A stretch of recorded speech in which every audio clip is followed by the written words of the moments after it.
Scott Carney made 12 videos with a total of 6 hours on Wim Hof, accusing him of learning people how to drown by supposedly teaching them deadly hyperventilation in water.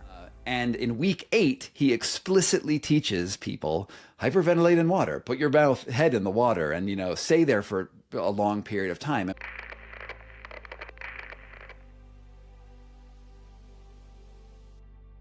Withholding breath is control, and then in ice cold water.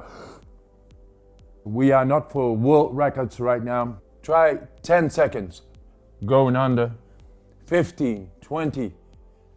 Now, once Scott Carney openly accused Wim Hof, the damage was done and there was no way back.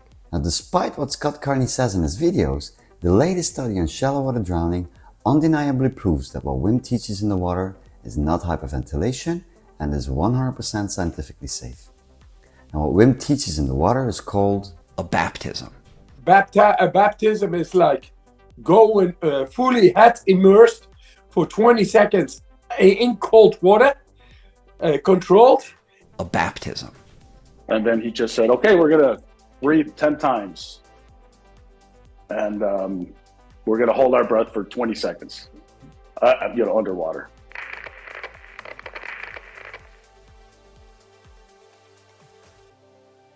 Now, this study, published in April 2023, coincidentally researched the exact same protocol as Wim's baptism exercise. So 10 breaths, followed by a full inhale before immersing the head in cold water. Now, the results of this study, which we will discuss later in more detail, proves that oxygen levels remain the highest level possible, which is 98% saturation, for at least 60 seconds before it starts to decrease. And this study confirms another study from Undersea Hyperbaric and Medical Society from 1993, where the researchers stated it seemed that at least 60 seconds of breath hold preceded the onset of saturation of oxygen. Now, head immersion underwater in Wim Hof's baptism exercise lasts 20 seconds and is far below the scientific safety threshold. And therefore, every video that Scott Carney used to try to prove that Wim Hof supposedly is teaching deadly hyperventilation in the water is scientifically irrelevant.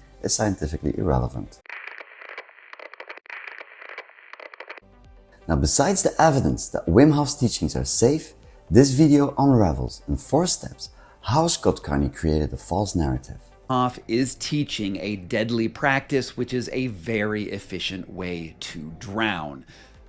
How Scott Carney created a false narrative on Wim Hof and his teachings in 4 steps. First, deliberate conflation of 2 Wim Hof Method breathing exercises. 2. Oversimplifying science and scientifically wrong assumptions. 3. Deliberate misrepresentation and misinterpretation of Wim Hof's original footage. And 4. Misportraying Wim Hof as a prophet and a madman who is blindly followed by cult followers, disregarding Wim Hof's warnings. Firstly, to defend this narrative, Scott Carney deliberately conflates 2 Wim Hof Method breathing techniques with totally different goal, a different breath hold duration, and with an entirely different physiological outcome. Now, since for over a decade, Scott Carney spent so much time with Wim Hof and even wrote 2 books on the Wim Hof method, it would be very surprising if he doesn't know the difference between these 2 breathing techniques. Now, the first breathing exercise is the exact Wim Hof method basic breathing exercise. This exercise consists of multiple rounds of deep, intense breathing, followed by prolonged maximal breath holdings and a 15 seconds recovery breath. Since this is a prolonged breath holding exercise, oxygen levels decrease for a short amount of time, and therefore it is potentially dangerous when practiced in unsafe places, which is exactly why Wim Hof asked practitioners of the Wim Hof method not to do this exercise in the water or in a car. Don't do this in a swimming pool. Don't do this in a car. Do it like me. I'm gonna do this lying here, do it in your bed, on the sofa, wherever, because this is very strong. Very, very strong. And it is able to knock you out of your consciousness. Just for a couple of seconds. But imagine what happens if you are in a car or in a swimming pool doing this. Don't do this. Now, the second technique, which is called conscious breathing, followed by 20-second limited breath holding, does not lower oxygen levels. It consists of 5 to 10 deep conscious breaths and passive exhales as described in Chapter 5, The Power of the Mind, of Wim's book, The Wim Hof Method. Wim Hof uses conscious breathing for every challenge, to stay at ease, to calm down the heart rate, to focus and to prepare mind and body for the challenge to come. Now, despite the physiological difference and the duration of the breath holding of these two breathing exercises, prolonged breath holding versus limited breath holding, Scott Carney deliberately tries to convince his followers that Wim Hof teaches intense breathing and prolonged breath holding. Here he is teaching the exact method in an online course available on his website. Now, Wim Hof's original footage of 2013 and 23 will show you undeniably that Wim Hof is teaching conscious breathing with a limited breath hold of 20 seconds very consistently for the last 10 years. Secondly, Scott Carney oversimplifies the science of shallow water drowning or underwater hypoxic blackout in order to make it seem that this false narrative is backed up by science. Scientific evidence demonstrates the relation between hypoxic blackout or loss of consciousness and the duration of the breath hold. The Aquatic Research Safety Group created a guideline which is called a breathing continuum for shallow water blackout.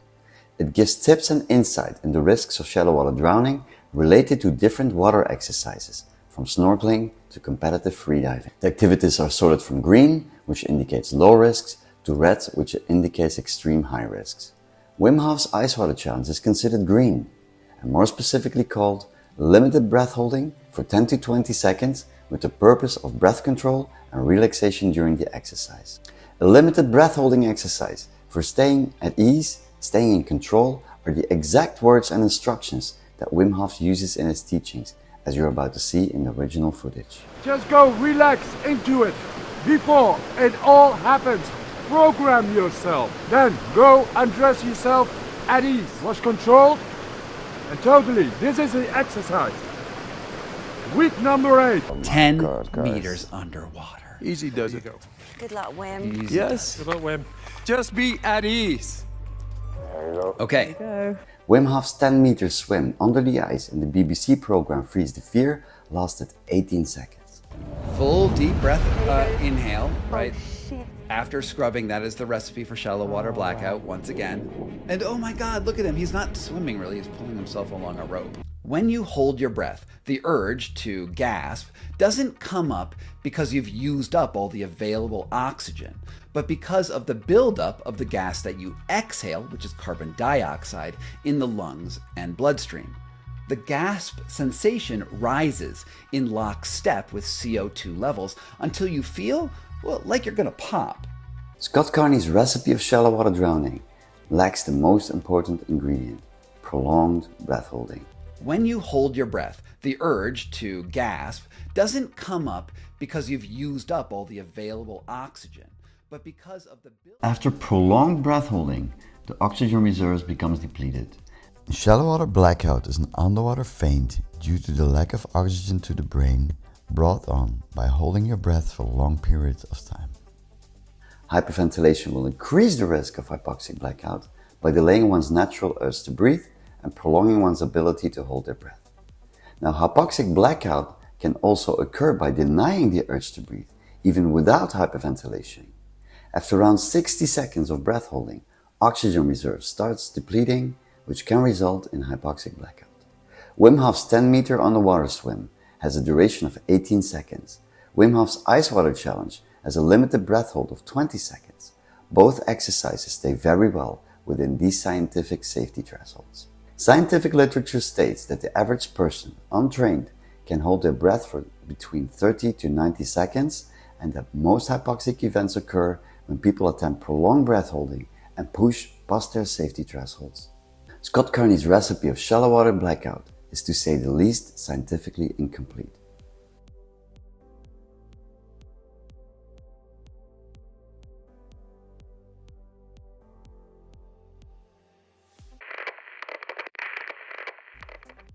Scott Carney makes another scientific false assumption by claiming that hyperventilation equals hyperventilation. Scientifically, this is simply not true. Let me clarify this. Voluntary hyperventilation causes low CO2 levels and delays the natural urge to breathe. And the more intense the hyperventilation, the lower CO2 levels become and the more the urge to breathe is delayed. So it is the intensity of voluntary hyperventilation that determines CO2 levels, and it is determined by scientific criteria as the depth and the duration and forced exhales, which expels more CO2 than passive exhales. A combination of all these different criteria determines how much CO2 levels decrease. Depending on the intensity of hyperventilation, CO2 levels can decrease to mild, strong, and severe hypocapnia, which is low CO2 levels. As you will see later in this video, conscious breathing results in very mild lowering of CO2 levels and is based on these criteria, not considered hyperventilation. By stating that hyperventilation equals hyperventilation, Scott Carney denies these scientific criteria in order to make it seem that Wim Hof is teaching hyperventilation in the water. Now thirdly, after it seems that Scott Carney's story is backed up by science, Scott Carney's own videos demonstrate that he deliberately misrepresents Wim Hof's original footage to his followers. And this way he tries to make it seem like Wim Hof is teaching the Wim Hof Method basic breathing with the prolonged breath holding in the water, while actually the footage shows Wim Hof's teaching the exercise with the limited breath holding of 20 seconds. And then, on week 8 of the course, Wim leads a lone student into the water, hyperventilating and dunking his head.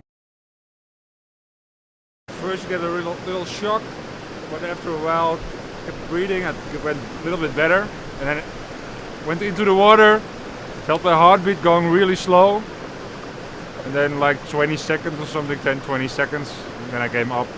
Yeah, and now it feels really nice. Scott Carney misrepresents his original footage numerous ways by misinterpretation, cutting out vital information, and imposing his own personal narrative onto Wim Hof's original footage. Than 0 degrees. Okay, well here's Wim talking about like, we are just now ready. we're just dudes, As we're you just are. ready, we're gonna learn to hyperventilate in use water it, together, guys. Then check it out. Make a hole in the ice. Go easy, determined.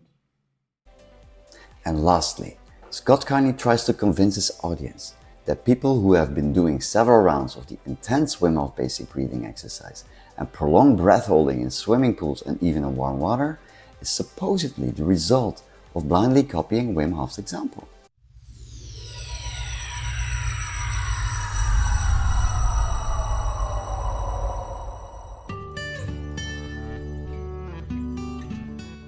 I want to say for the record that I do not think that the Wim Hof method is actually a cult. Wim doesn't think of himself as a guru. He doesn't say that he's enlightened. Those are not his teachings.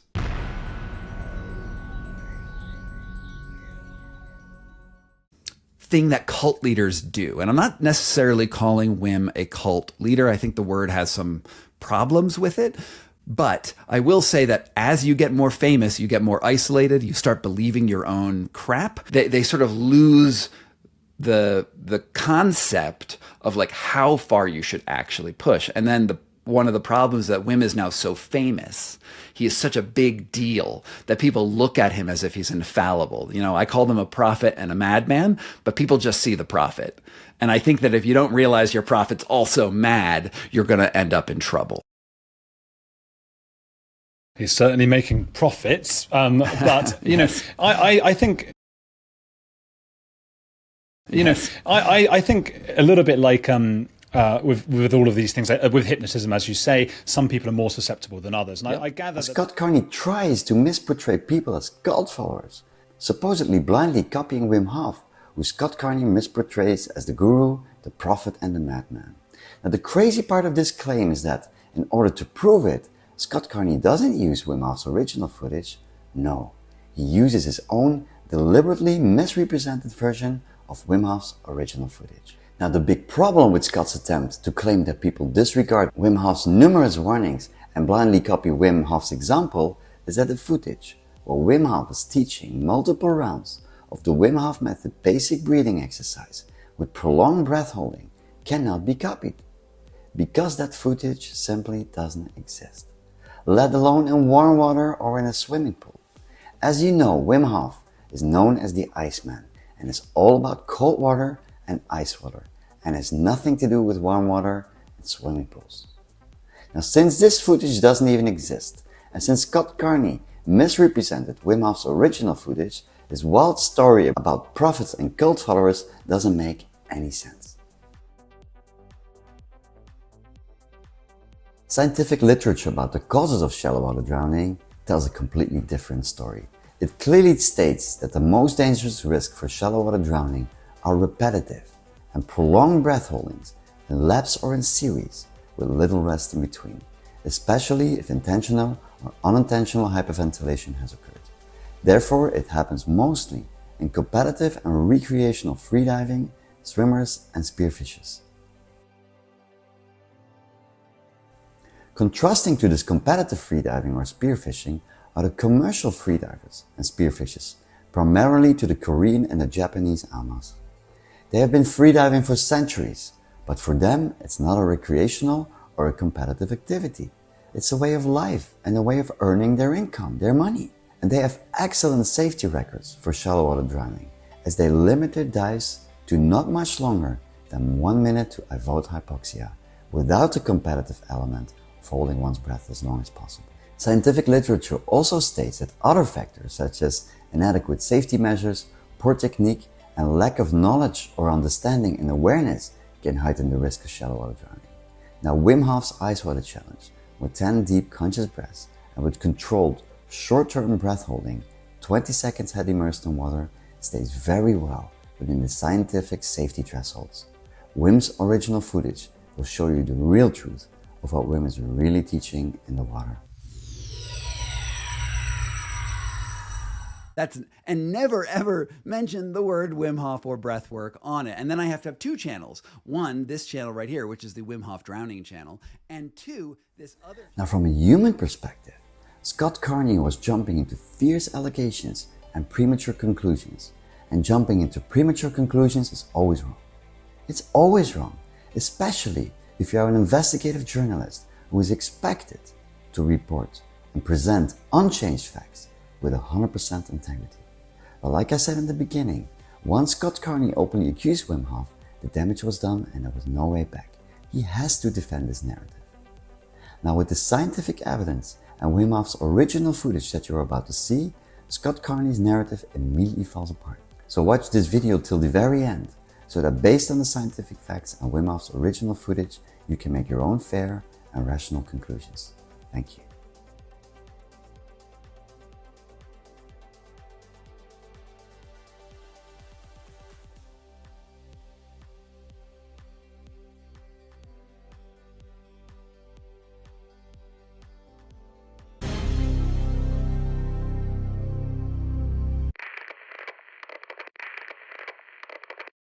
Scott Carney wrote a book on the Wim Hof method and has spent a lot of time with Wim Hof. He's very aware of the difference between the protocol of the exact Wim Hof method basic breathing exercise and the conscious breathing. So here are all the Wim Hof method breathing techniques. First, we have the activating Wim Hof method breathing techniques, which activate the stress or the sympathetic nervous system. We have the Wim Hof method basic breathing exercise, which consists of 3 to 4 rounds. One round is 30 to 40 fully inhales and a passive letting go of the exhale. In the second phase, we stop breathing after the last exhale, and when we feel the urge to breathe, we take a deep inhale and hold it for 15 seconds. Then we have the Wim Hof method power breathing, which is an advanced technique because the sensations can even be stronger than with the Wim Hof method basic breathing. We also do several rounds. The breathing rhythm increases step by step. We skip the retention phase and go straight into the recovery breath of 15 seconds after a deep inhale. And then there is the Wim Hof method brown fat activation exercise, which is also an advanced technique that we use to help warm up the body after a cold exercise. An MRI study with Wim Hof showed that heating up the blood in the lungs, which spreads all over the body later, was a result of very active intercostal muscles, which are the muscles between the ribs. Secondly, we have the Wim Hof Method breathing exercise, which helps to calm down and helps to focus. To activate the parasympathetic nervous system, which is also called the rest and digest nervous system. First, there is the Wim Hof Method pizza exercise, which is actually a playful breathing meditation where we count breaths in a certain way until the mind becomes quiet. Secondly, we have the Wim Hof Method Icewater breathing, where Wim says first to follow the breath and then to take back control of the breath with long exhales and slowing down the breathing. And then there is conscious breathing, which consists of 5 to 10 deep inhales, passive exhales, and the goal is to calm down the heart rate, to program mind and body, and to gain focus for the challenge to come. It is described in Wim Hof's book, The Wim Hof Method, in chapter 5, The Power of the Mind. This is the technique that Wim Hof used to gain focus for all his records. This is also the technique that Wim uses for the Icewater challenges described in this video. The breath work, then it's basically hyperventilation, exhaling and holding your breath, and then you hyperventilate, exhale, hold your breath, and you do that a bunch of times. It looks like this. Scott Carney knows the protocol of the Wim Hof Method basic breathing exercise, but here, with all due respect, this is not what the Wim Hof Method breathing looks like. Normally the inhalation is powerful, yet not forced, and Scott Carney is breathing also way too fast. He's breathing at 50 breaths a minute. Belly, chest, head, letting go. Belly, chest, head, letting go. Fully in like the sea, waves on the shore, and letting go. Scott Carney is also using forced exhales, which expels much more CO2 than passive exhales. This. Fully out means there's still more coming out. Don't do that. Just letting go. What's also very important here, for when we will review Scott's BBC video later, is that even if you can hear Wim's exhale very loud and clear, it is still a passive, unforced exhale. So, fully in, then letting go. For 50 breaths. Yeah. You do this 30 times. And then you hold your breath, and you find that you're able to hold your breath for a long period of time. What is very strange is that although Scott Carney knows the protocol of the Wim Hof basic breathing exercise, he keeps conflating it with Wim Hof's conscious breathing. Here he is teaching the exact method in an online course available on his website. Do the breathing! Even when his viewers clearly try to make Scott aware of the distinction between conscious breathing and the Wim Hof Method basic breathing, he persists in calling it hyperventilation in water. So this viewer responds to his video and says, if your story is correct, you should be able to show people doing the full hyperventilation routine in water, but just a few deep breaths in cold water is something else. It is just a routine to stop the anxiety breathing. I also do deep breaths when I go into cold water for that reason, but that's not the breathing routine. You should stop mixing these two up to make a story. To what Scott Carney replies, don't be naive, this is hyperventilation in water, clear as day. And even when Scott Carney acknowledges it is not the Wim Hof Method basic breathing exercise, he keeps calling it hyperventilation is hyperventilation. Scott Carney seems so obsessed trying to prove that Wim Hof is hyperventilating that he overlooks the importance of prolonged breath holding in shallow water blackout. His viewers try to make him aware that Wim Hof is not hyperventilating in water, but Scott Carney's mind is too fixed on the recipe of shallow water blackout to open up. He doesn't seem to be informed on the scientific criteria of hyperventilation in relation to the different hypocapnia levels, nor oxygen desaturation in relation to the duration of the breath hold. Now the question is, why is Scott Carney refusing to distinguish these two different Wim Hof Method breathing exercises that he both knows very well? I believe the answer is pretty straightforward. Once he openly accused Wim Hof of teaching deadly hyperventilation in water, the damage was done and there was no way back. So he has to defend this false narrative at all costs. We're about to investigate Scott Carney's scientific investigation and Wim Hof's Icewater challenge. So first of all, let's determine Wim's conscious breathing during the Icewater challenges of week 8, the baptism and the BBC footage. So Wim Hof's Icewater challenge is 10 deep conscious breaths with passive exhales at a speed of 10 to 20 breaths a minute and a 20-second head immersion in cold water preceded by a full inhale. Based on the breathing continuum for Shallow Water Blackout, this exercise is considered limited breath holding for breath control and relaxation during the exercise. So what Scott Carney claims, scrubbing off CO2 followed by a deep inhale is the recipe of shallow water drowning. Full deep breath inhale, right? After scrubbing, that is the recipe for shallow water blackout once again. So let's dive deep in the science and definition on shallow water blackout. It's important knowledge, it's easier than you think, and it's very fascinating. So let's jump in. The scientific literature describes the definition of shallow water blackout and is updated in January 2023. Shallow water blackout is a loss of consciousness caused by cerebral hypoxia towards the end of a breath hold dive. The end of a breath hold dive in shallow water is typically caused by hyperventilating just before a dive, which lowers the carbon dioxide levels and delays the urge to breathe. After prolonged breath holding, the oxygen reserves becomes depleted. This lack of oxygenation, along with the inability to successfully carry out a respiratory drive, can lead to unconsciousness and possibly death.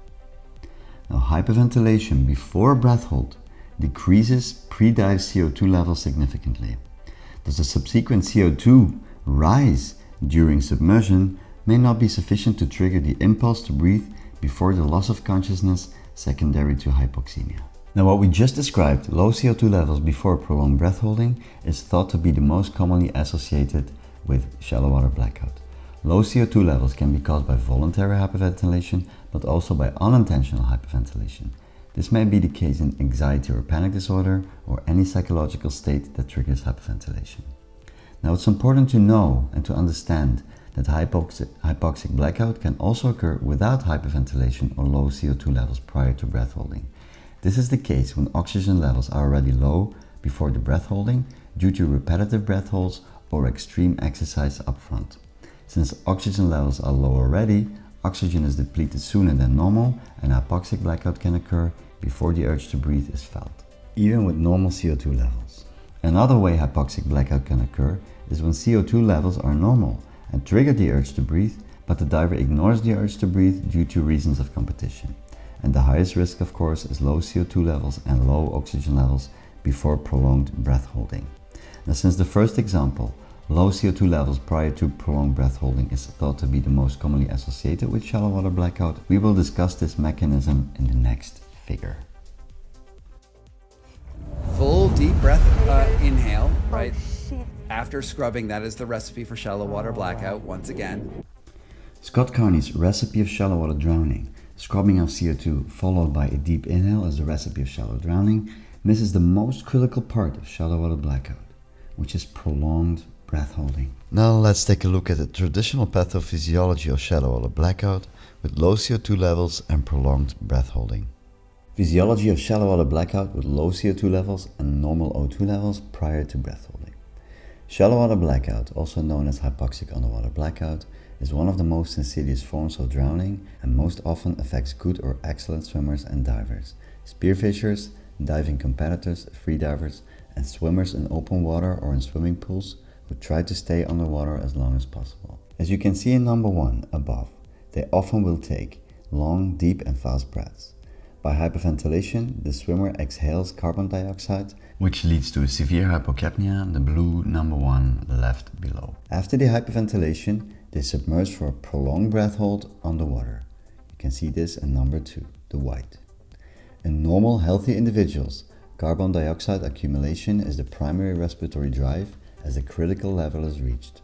The critical level of carbon dioxide for the involuntary inhalation to occur is portrayed by the blue dotted horizontal line. The accumulation of carbon dioxide is portrayed as the blue rising line below. The problem is that hypocapnia delays the moment that the critical carbon dioxide level to experience the involuntary inhale is reached.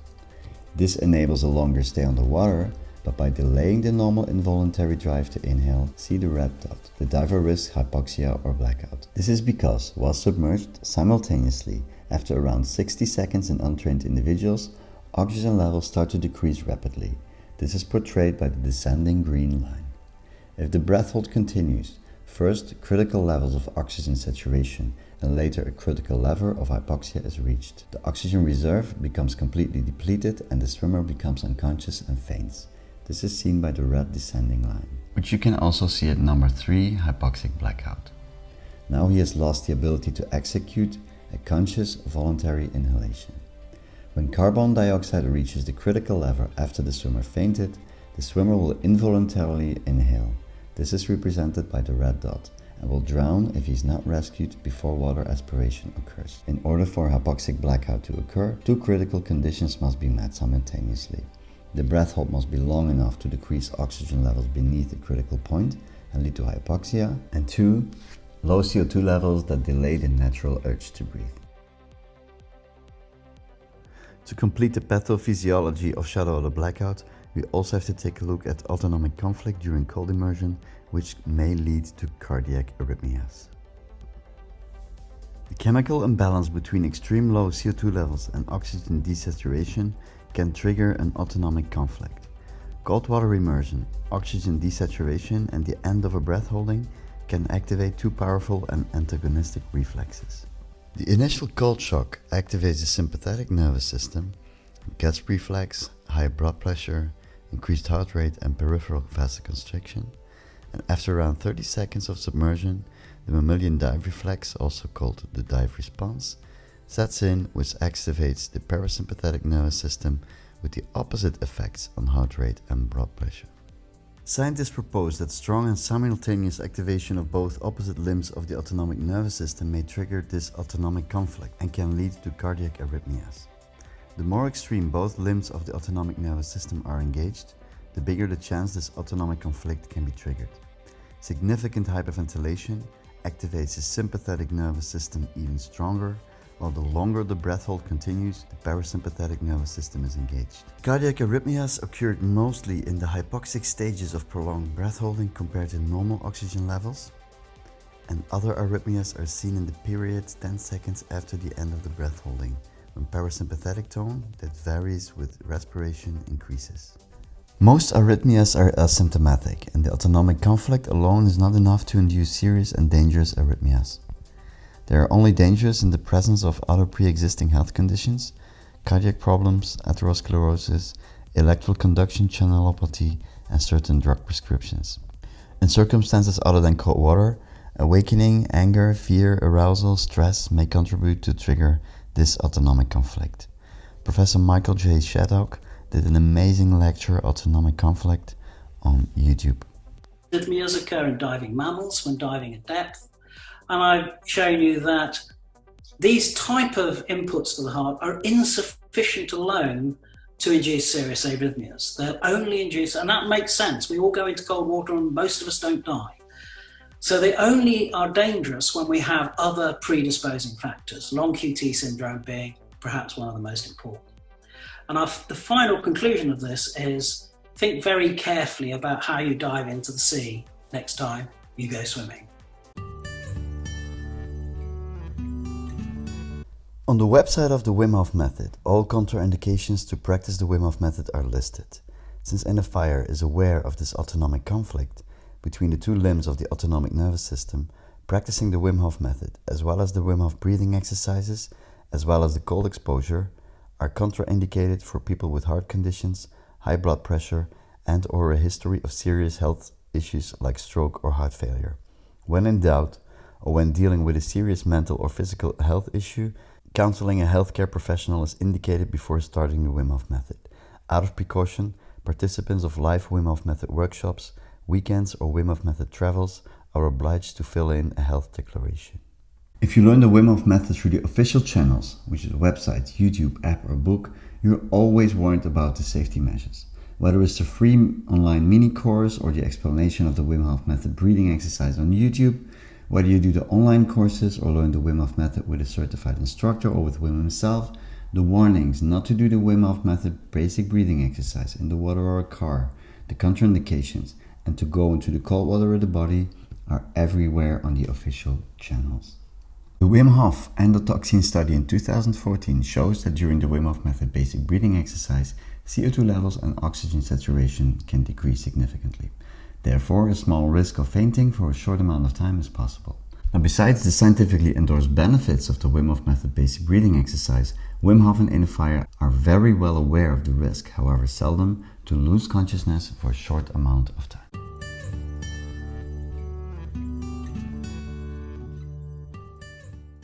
Don't do this in a swimming pool. Don't do this in a car. Do it like me. I'm gonna do this lying here, do it in your bed, on the sofa, wherever, because this is very strong. Very, very strong, and it is able to knock you out of your consciousness. Just for a couple of seconds, but imagine what happens if you are in a car or in a swimming pool doing this. Don't do this. We like to give you the best outcomes without any damage. It's very important that you watch this instructional video to the end before you start this course. Listen to your body and never force. The breathing exercises are simple, but they go deep. Always do the breathing exercises in a safe environment, sitting or lying on a couch or bed. Don't do the breathing exercises in a situation where it might be dangerous to faint. So don't do it in the water, in a bath, or driving a vehicle. It is about having a great experience and just feel great afterwards. When you do the ice baths or go into nature, make sure you always have a buddy or certified instructor to assist. You should be practicing these techniques cautiously.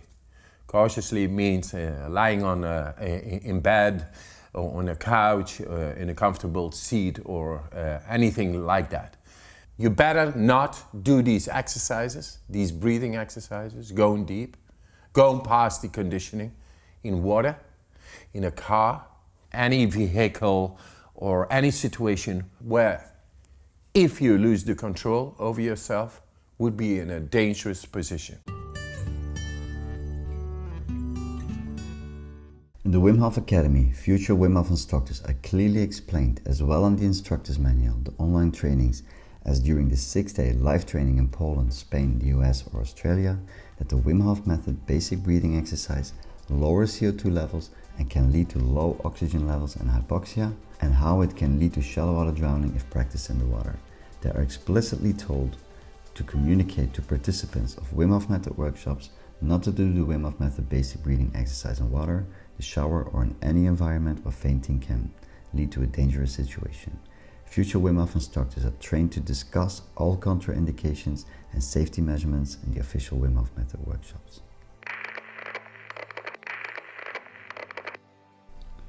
When I started looking for people who explain Wim's basic breathing exercise on the internet, within a couple of minutes I found YouTube videos and web pages that explained Wim Hof's Method basic breathing exercise without mentioning the specific warnings not to do the breathing in the water. I stumbled upon a webpage in the US with 120 million unique visitors every 3 months. They, I assume unintentionally, forgot to mention the contraindications. The Wim Hof Method basic breathing exercise was explained completely wrong, and they didn't mention not to do this breathing exercise in the water. Can you imagine how many people learn the Wim Hof Method basic breathing without being aware of not to doing it in the water? Or who have heart conditions and are not supposed to do this breathing exercise? So I immediately decided to email them and to ask them to make the necessary changes as soon as possible. 3 weeks later, they still didn't. Explaining this breathing exercise in Wim Hof's name without mentioning the risks and contraindications is not the right thing to do. So please, if you did it too, please change it immediately and always mention the contraindications and not to do it in the water, a car or any safe or any place that is dangerous when fainting would occur. Now let's go back to the science.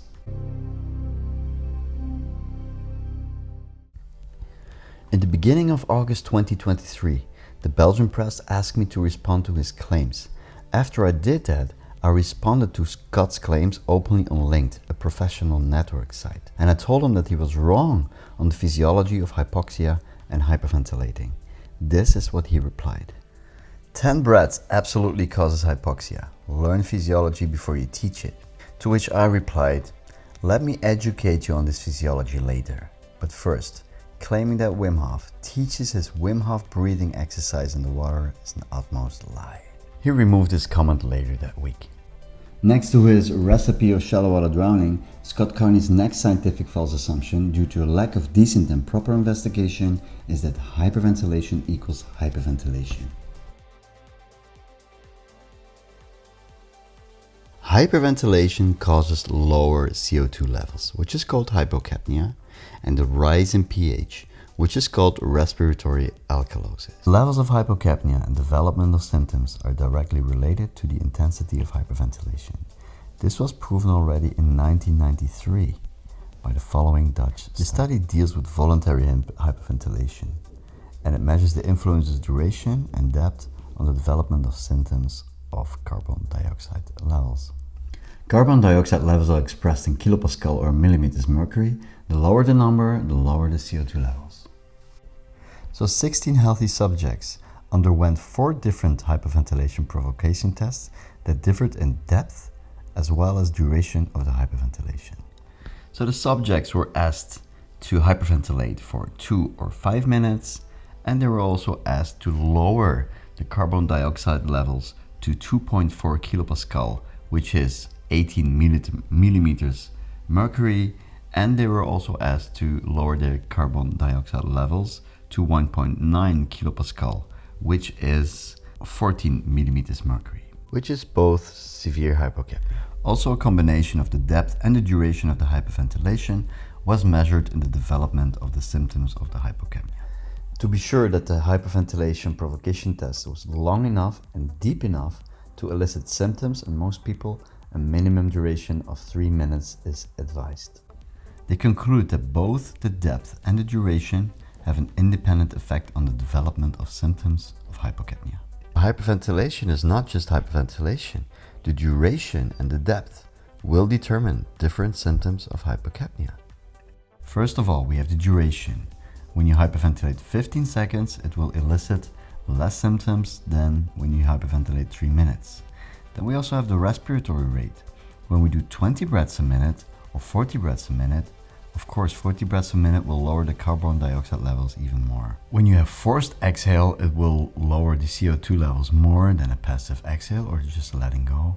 And then we have the depth. When you go to severe hypocapnia with 50 millimeters mercury, it will of course create more symptoms than when you are at baseline, between 45 to 35 millimeter mercury. It's also common sense, right?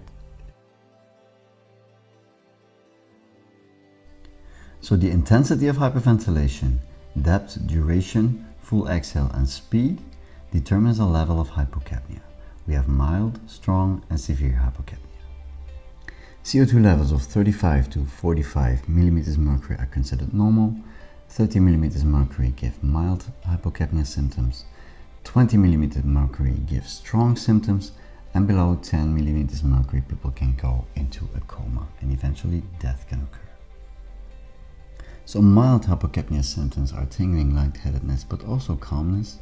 Strong symptoms are the mild symptoms plus muscle cramping due to a lack of calcium. Severe hypocapnia symptoms contain all the above, and there is a possibility to black out or to faint. And like already said, below 10 millimeters mercury people can go into a coma. Based on the fact that scientific criteria of hyperventilation even exist, it is fair to conclude that Scott Carney's assumption that hyperventilation is hyperventilation is scientifically wrong. The scientific knowledge also teaches us that it is theoretically possible to faint or black out with extreme CO2 levels, even without breath hold exercise afterwards. Low carbon dioxide levels lower the blood flow of the brain due to the closing of the arteries in the brain. This is called cerebral vasoconstriction. In extreme low CO2 levels, this can lead to extreme cerebral vasoconstriction, which leads to fainting. This is called cerebral hypoxia, even without a breath hold exercise afterwards. The two questions that now rise are, can deep breaths, as Wim is using in the Icewater challenge, like week 8 of the 10-week online course Baptism Exercise and Wim Hof's appearance on the BBC, can lead to cerebral hypoxia or fainting? Is conscious breathing hyperventilation, yes or no? The answer to these questions also gives an answer to the question whether Scott Carney's next scientific assumption, 10 breaths absolutely causes hypoxia, is scientifically right or wrong. So how long and how quick must someone hyperventilate to elicit mild, strong or severe symptoms of hypocapnia or low CO2 levels, or even to faint? A Belgian study of 2023 gives answers to these questions with a voluntary hyperventilation provocation test. So in this study, 37 healthy subjects did a hyperventilation provocation test, which meant 3 minutes of voluntary hyperventilation. They were asked to lower the CO2 levels to at least 50% of the baseline, which means 15 millimeters mercury. And 50 millimeters mercury is of course severe hypocapnia, and they were breathing at 30 breaths a minute. Now, these results show that 2 minutes of breathing or 60 breaths and 3 minutes of breathing or 90 breaths both lead to severe hypocapnia with 15 and 17 millimeters mercury. Now, these results were very consistent with the endotoxin study of the Wim Hof Method Basic Breathing in 2014. After several minutes of breathing, hypocapnia levels were at 50 millimeters mercury, which is severe hypocapnia. And the researchers had another very interesting observation and stated, in fact, we noticed that despite encouragement, all participants were struggling to decrease CO2 levels under the threshold of 50 millimeters mercury. In other words, with 3 minutes of intense hyperventilation, it is almost impossible to faint. And this is also the scientific explanation why rarely people faint during the Wim Hof Method breathing exercises in our workshops. Now, with regard to the question that we ask whether 10 breaths can lead to hypoxia, these results prove that 10 breaths lead to 30 millimeters mercury, which you can see in the green, which is very mild hypocapnia and does not lead to loss of consciousness or fainting. We can also see the physiological differences between conscious breathing and the Wim Hof Method Basic Breathing. The Wim Hof Method Basic Breathing leads to severe hypocapnia with 50 millimeters mercury, and the Wim Hof Method Conscious Breathing leads to very mild hypocapnia with 30 millimeters mercury. So now we can answer the other important question. Why is the Wim Hof Method Conscious Breathing not hyperventilation? Well, first of all, because of the physiological outcome. Scientific criteria for voluntary hyperventilation in scientific studies are not met by conscious breathing. And secondly, the goal of conscious breathing is not to extend the breath hold. Scientists use voluntary hyperventilation to study the hyperventilation syndrome or shallow water drowning. And to have valid study results, hyperventilation must be long enough, duration of 2 to 5 minutes, and the CO2 level must go deep enough, 50% baseline or 50 millimeters mercury. In addition to that, in shallow water drowning studies, maximal breath holding is needed to study oxygen desaturation. If we look at the Wim Hof Method Basic Breathing exercise, then we can see that the scientific criteria for voluntary hyperventilation are met, because we have a duration of 2 minutes and we have the depth of CO2 levels of 15 millimeters mercury, which means we have severe hypocapnia, we have severe symptoms, and it can possibly lead, although very seldom as we have seen, to hypoxia. So the question, is the Wim Hof Method Basic Breathing exercise voluntary hyperventilation? Then the answer is yes. Now if we look at the Wim Hof Method Conscious Breathing exercise, then we can see that the scientific criteria are not met. So we have 5 to 10 breaths, but the duration is way too short, and the depth of CO2 levels comes at 30 millimeters mercury, which leads to mild hypocapnia, which leads to very mild symptoms, and it doesn't lead to hypoxia. So is the Wim Hof Method Conscious Breathing exercise hyperventilation? No. Now, besides the physiological outcome, conscious breathing also have a very different goal. The goal of conscious breathing is not, like in voluntary hyperventilation, to elicit symptoms, and it's not to prolong the breath hold. Time of 20 seconds breath hold in water is limited, and it's set up front. Now, based on this scientific study, it is fair to conclude that conscious breathing leads to very mild hypocapnia and cannot lead to fainting. 2. There are clear physiological differences in CO2 levels between conscious breathing and the Wim Hof Method Basic Breathing exercise. And 3. Conscious breathing does not meet the scientific criteria of hyperventilation. based on this scientific study, it's also a fair conclusion that Scott Carney's 10 breaths absolutely causes hypoxia, learn physiology before you teach it, is scientifically wrong. Next we will discuss a study that researched hyperventilation followed by a full inhale, maximal breath holding, phased, immersed in cold water.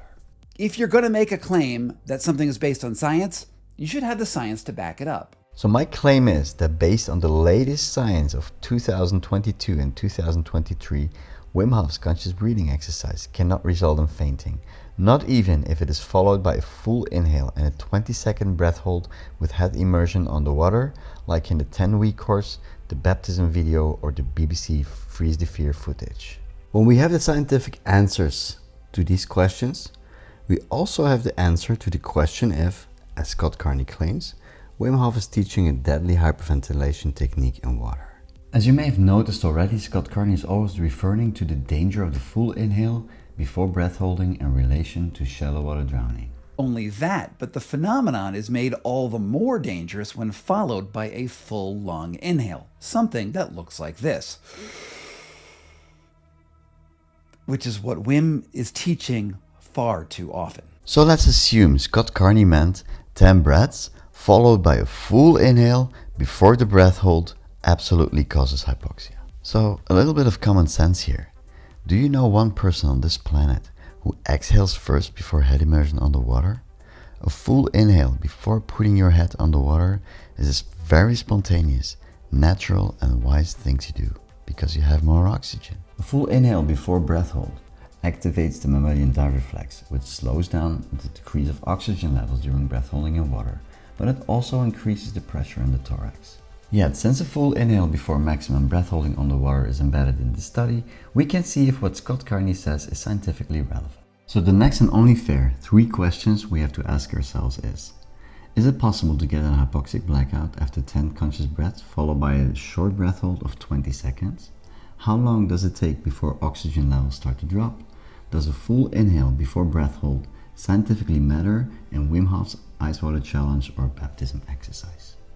The latest study on hyperventilation, hypoxia and shallow water blackout provides us the answers to these questions. Coincidence or not, but this scientific study of 2023 studied almost the exact protocol of Wim Hof's Icewater challenges. 10 breaths followed by a full inhale, followed by breath holding, head immersed in cold water.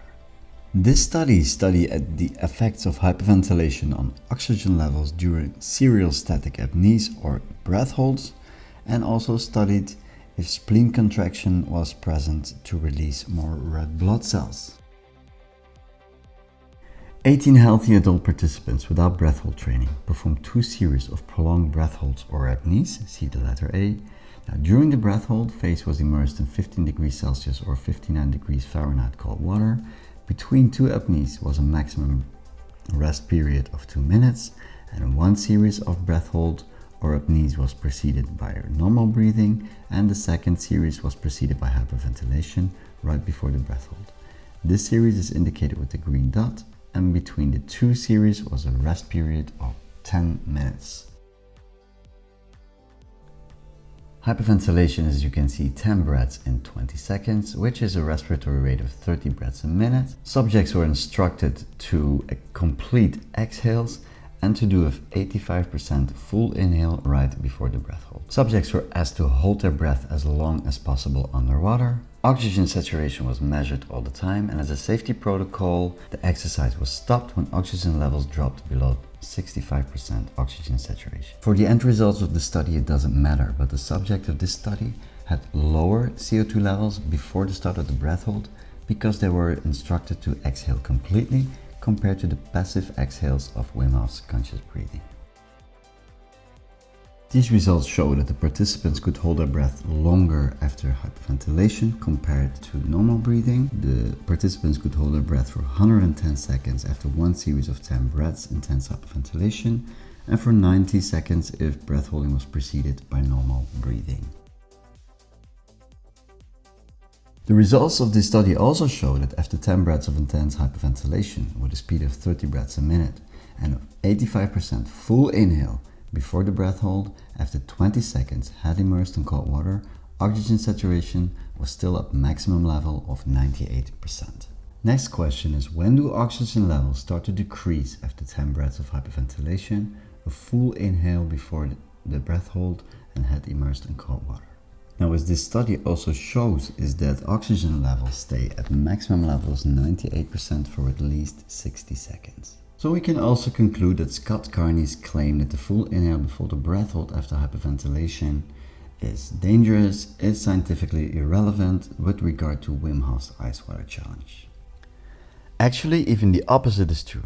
According to this study, head immersion at the surface of cold water, like a Wim Hof's Icewater challenge, activates the mammalian dive reflex, and as a consequence, decrease of oxygen levels during breath holding underwater goes slower than oxygen desaturation during breath holding in open air. And like we said, a full inhale also increases the pressure in the thorax, but the augmented pressure in the thorax and the effect of lung compression on oxygen saturation is scientifically relevant starting from a depth of approximately 5 meters or 20 feet, where the pressure of the water is much higher than on the surface. Scott Carney knows that Wim Hof's Icewater challenge is at the surface of the water, so Scott's claim here is again scientifically irrelevant. The study showed that 10 deep, very quick breaths of hyperventilation with full active exhales, followed by 85% full inhale and minimum 60 seconds of prolonged breath holding still resulted in an oxygen level of 98%.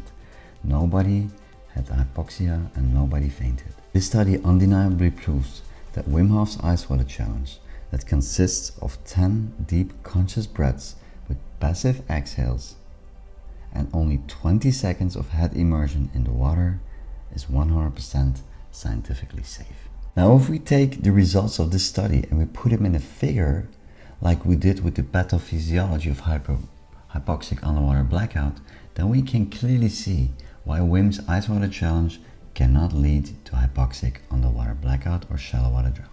In order for shallow water drowning to occur naturally, two conditions need to take place simultaneously. Breath hold must be long enough in order for oxygen levels to decrease and result in a hypoxic blackout. CO2 levels must be low enough to delay the involuntary breathing stimulus while oxygen levels are decreasing. Now, if we look at Wim's Icewater challenges, none of the criteria we just mentioned are met. CO2 levels have decreased very little, delaying an involuntary inhale by just a couple of seconds, but the effect of the 10 breaths on the CO2 levels is actually scientifically irrelevant in Wim's exercise, since oxygen levels stay at 98% for 60 seconds, and Wim and the practitioners take a voluntary inhale after 20 seconds. Now, with regard to prevention of shallow water blackout, I would definitely like to share the conclusion of the researchers of this study because it is important in the prevention of shallow water drowning. The researchers clearly state that during a series of breath holds preceded by hyperventilation, oxygen saturation across the series progressively decreases. In other words, the researchers want not to do too many prolonged breath holds in a row. The more prolonged breath holds someone does in a row, the higher the risk for a shallow water blackout. Therefore, Wim Hof's Icewater challenge of week 8 of the 10-week online course with conscious breathing followed by a 10 to 20 second limited breath hold head underwater is done only one time.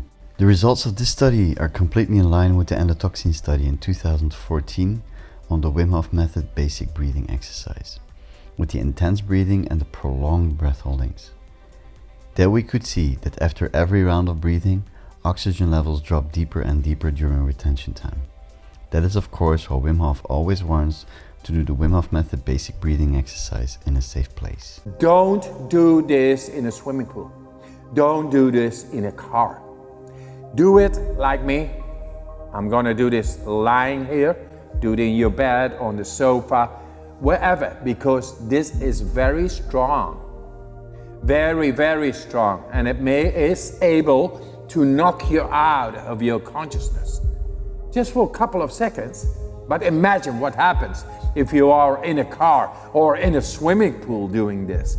Don't do this.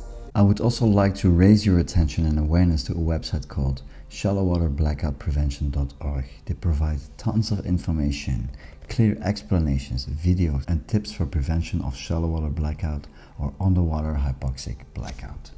Thank you. Prevention for shallow water blackout tips. 1. Do not hyperventilate prior to breath holding in water. 2. Limit breath hold times in water to 1 minute. 3. Never practice breath holding or swimming in water alone, especially if you're familiar with anxiety disorder, panic disorder, or when you're in a vulnerable emotional or mental state. 4. Take enough rest between several rounds or laps of breath holding. 5. Never resist the urge to breathe and don't play breath hold games. 6. Don't do breath holding in water after extreme exercise. 7. Always be aware if you can see others do breath holding games or hyperventilation near or in a pool. And 8. Never compare yourself with athletes with years of training and who are always exercising under strict safety measures.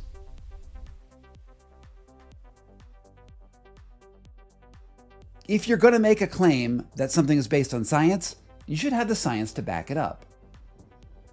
Scott Carney did not have the science to back up his accusations, and Scott Carney did not tell the truth. Multiple scientifically wrong assumptions, irrelevant to Wim Hof's teachings, a lack of an in-depth investigation on crucial topics like breath hold duration, prolonged versus limited breath holding, the onset of oxygen desaturation, the different goal and physiological outcome of conscious breathing with a limited breath hold of 20 seconds versus Wim Hof Method basic breathing with maximal breath holding, denying the scientific criteria of hyperventilation and a closed circuit way of thinking on a shallow recipe of shallow water blackout in order to fit a false personal narrative. A false narrative to support this cornerstone false accusation that Wim Hof supposedly is teaching deadly practices in the water. No, Scott Carney did not honor his job as an investigator this time. Totally opposite to that, scientific literature and several recent studies have proven undeniably that Wim Hof's Icewater challenge is a limited breath holding exercise for breath control to stay relaxed during the exercise, that conscious breathing is not hyperventilation and does not lead to cerebral hypoxia, that conscious breathing followed by a full inhale and a controlled limited breath hold of 20 seconds does not lead to a loss of consciousness, and 4. That oxygen levels only start to decrease after 60 seconds of breath holding. Therefore, the Icewater challenge that Wim Hof is teaching very consistently for 10 years already is not hyperventilation in water, but is conscious breathing to prepare for a challenge of 20 seconds controlled breath hold and to learn to stay calm during the exercise.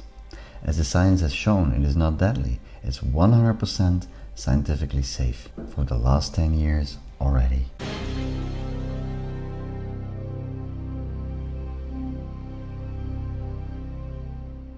And I got like hundreds of comments from people within the Wim Hof community who clearly did not watch the video. So in this part of the video, we will look at Scott Carney's montage of videos. Not to see if they are scientifically right or wrong. That's what we already did in part 1. The science has shown undeniably that this montage of videos is scientifically irrelevant. While watching Scott Carney's videos, listening to his comments, his condescending choice of words, his accusations, confusion, impatience, seeing his misrepresentations really stood out. It was very weird and bizarre to watch, especially because I know this footage and the science behind Shallow Water Blackout well enough to see that something was really off here. Every job has some kind of ethical code, morals or guidelines, what to do and what not to do. I have an ethical code as a physiotherapist and osteopath. I have a code of conduct as a Wim Hof Method instructor, which I believe is common sense. These guidelines are not something you have to follow, it's not the law, it's about morals and values. This was not the image of an investigative journalist reporting facts. This was somebody who was defending his narrative after being criticized by hundreds of people who commented on his videos. So I asked myself, is there not some sort of integrity code for journalists? And after some searching, I stumbled upon the SPG ethical code. SPG stands for Society of Professional Journalists, and they believe that public engagement is the forerunner of justice and the foundation of democracy. Ethical journalism strives to ensure free exchange of information that is accurate, fair and thorough. An ethical journalist acts with integrity. And they ask to minimize harm and to treat sources, subjects, colleagues and members of the public as human beings deserving of respect. And to balance public's need for information against potential harm or discomfort. And the pursuit of news is not a license for arrogance or undue intrusiveness. Now the next footage, to me at least, was so disturbing and so disrespectful in so many ways and to so many people that I decided to look into Scott Carney's ways of deceiving his viewers and never ever mention the word Wim Hof or breathwork on it. And then I have to have two channels. One, this channel right here, which is the Wim Hof Drowning channel. Wim is one of the most inspiring people I've ever met. We've been good friends for a decade, primarily because he understood that I would always tell the truth no matter what. And that's exactly what the Society of Professional Journalism proposes. Ethical journalists should be accurate, fair and honest.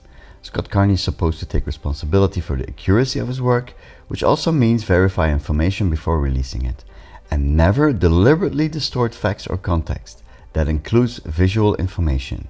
Scott Carney was supposed to take care, special care, not to oversimplify or misrepresent facts in order to promote or summarize his story. So we will review Scott's interpretation of Wim Hof's videos in depth, and we will see if he tells the truth by comparing them to the original footage, which is fair too, right? We'll see if he misrepresents, and if yes, how he misrepresents Wim Hof's original footage to bring his story. We will go into his interpretation of Wim Hof's footage, not only in what he says, but also in what he doesn't say. Not only into what he shows, but also into what he deliberately doesn't show.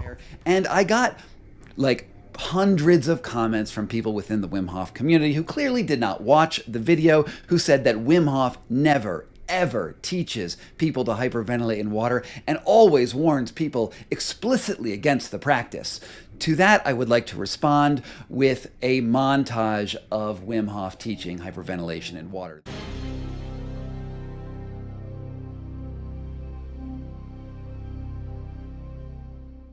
So the videos that Scott shows how Wim Hof is supposedly teaching hyperventilation are: first, there is the 2013 Week 8 10-week online course. 5 to 10 deep conscious breaths, a full inhale before 20 seconds head underwater, 100% scientifically safe.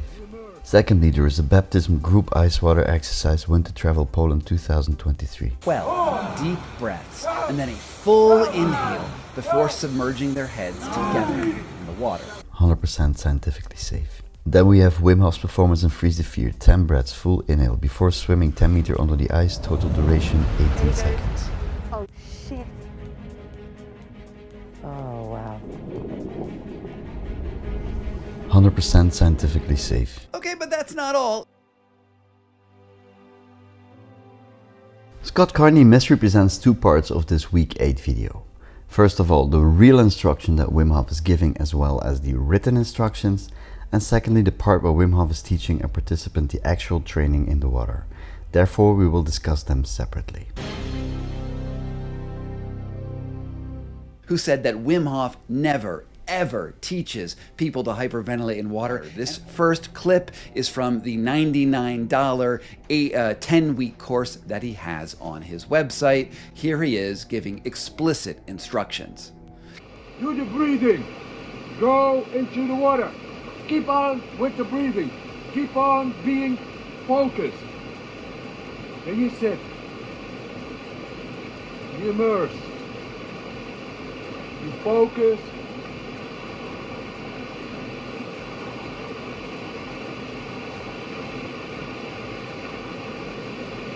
And you stay in the water. Now, I did this course in 2017 and somehow it is still my personal favorite, which by the way has become 80 euros cheaper.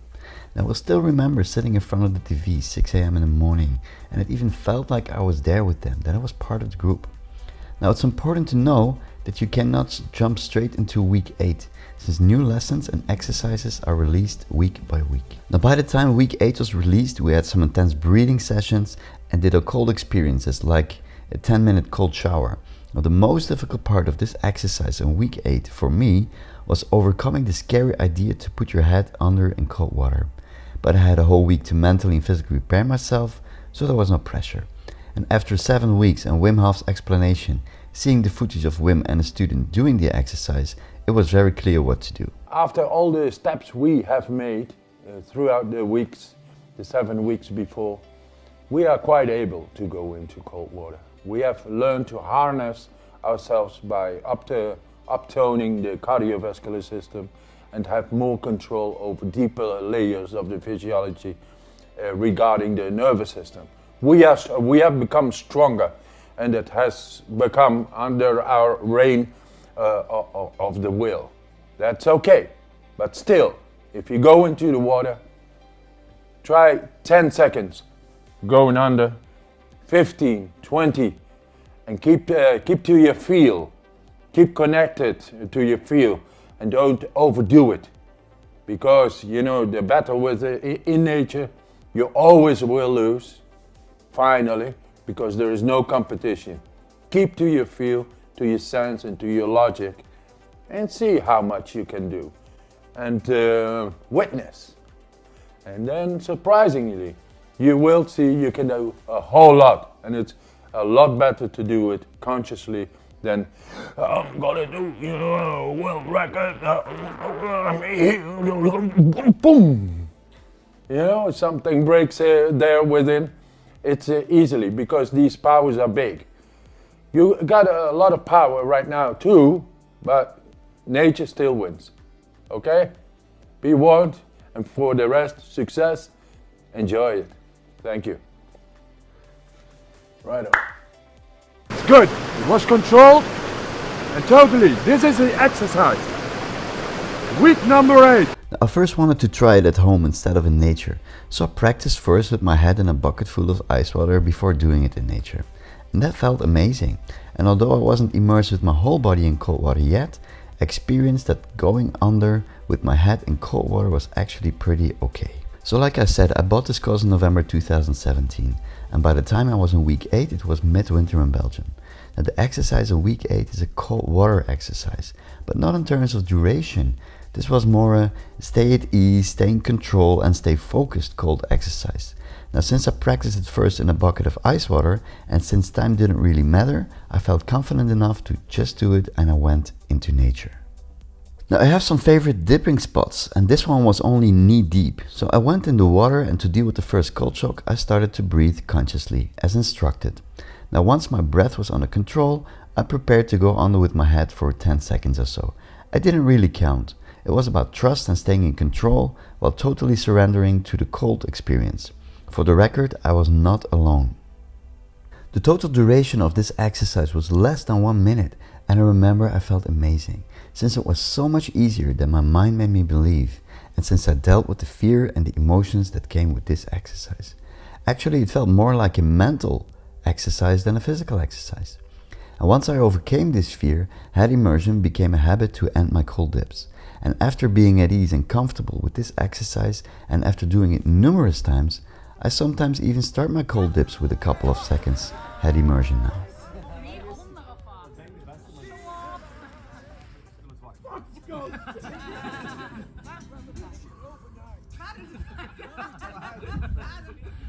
With that experience in mind, I was shocked how Scott Carney presented this week 8 exercise to his viewers. I was shocked, really.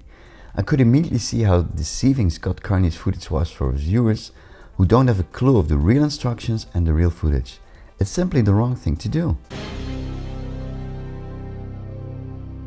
So normally you can only see this footage if you bought the online course. Scott Carney saw the whole video, the 11-minute video, and only showed you what he wanted to show to fit his false narrative, and that is not okay. Therefore, I will show you the original footage too.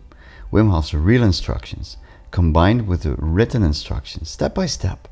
So you can see yourself that and how Scott Carney left out crucial parts of Wim Hof's instructions and deliberately deceives his viewers to defend his false narrative. Firstly, Scott Carney forgets to mention Wim Hof's safety message even before the start of the 10-week online course. The breathing techniques, they are really going deep. It's like medicine. You should be practicing these techniques cautiously. Cautiously means lying on in bed, or on a couch, in a comfortable seat, or anything like that. You better not do these exercises, these breathing exercises, going deep, going past the conditioning in water, in a car, any vehicle, or any situation where if you lose the control over yourself, would be in a dangerous position. Follow the course step by step, and it is well explained, and no force, no force. And almost would say like Be aware, take care, then share. Thank you. High five, man. Yeah. The disclaimer in week 8 just repeats what Wim Hof already said at the beginning of the course 8 weeks ago, which is very clear by the time you arrive at this exercise. Now, out of precaution, so besides the warning at the start of the online course 8 weeks ago, the warning is explicitly repeated at the beginning of week 8 not to do the breathing retention in the water, which Scott Carney mentions. Important, this is a cold challenge, not a breathing challenge. The guy in the video is guided by Wim to learn to deal with the cold. He is not doing the breath retention and then putting his head underwater.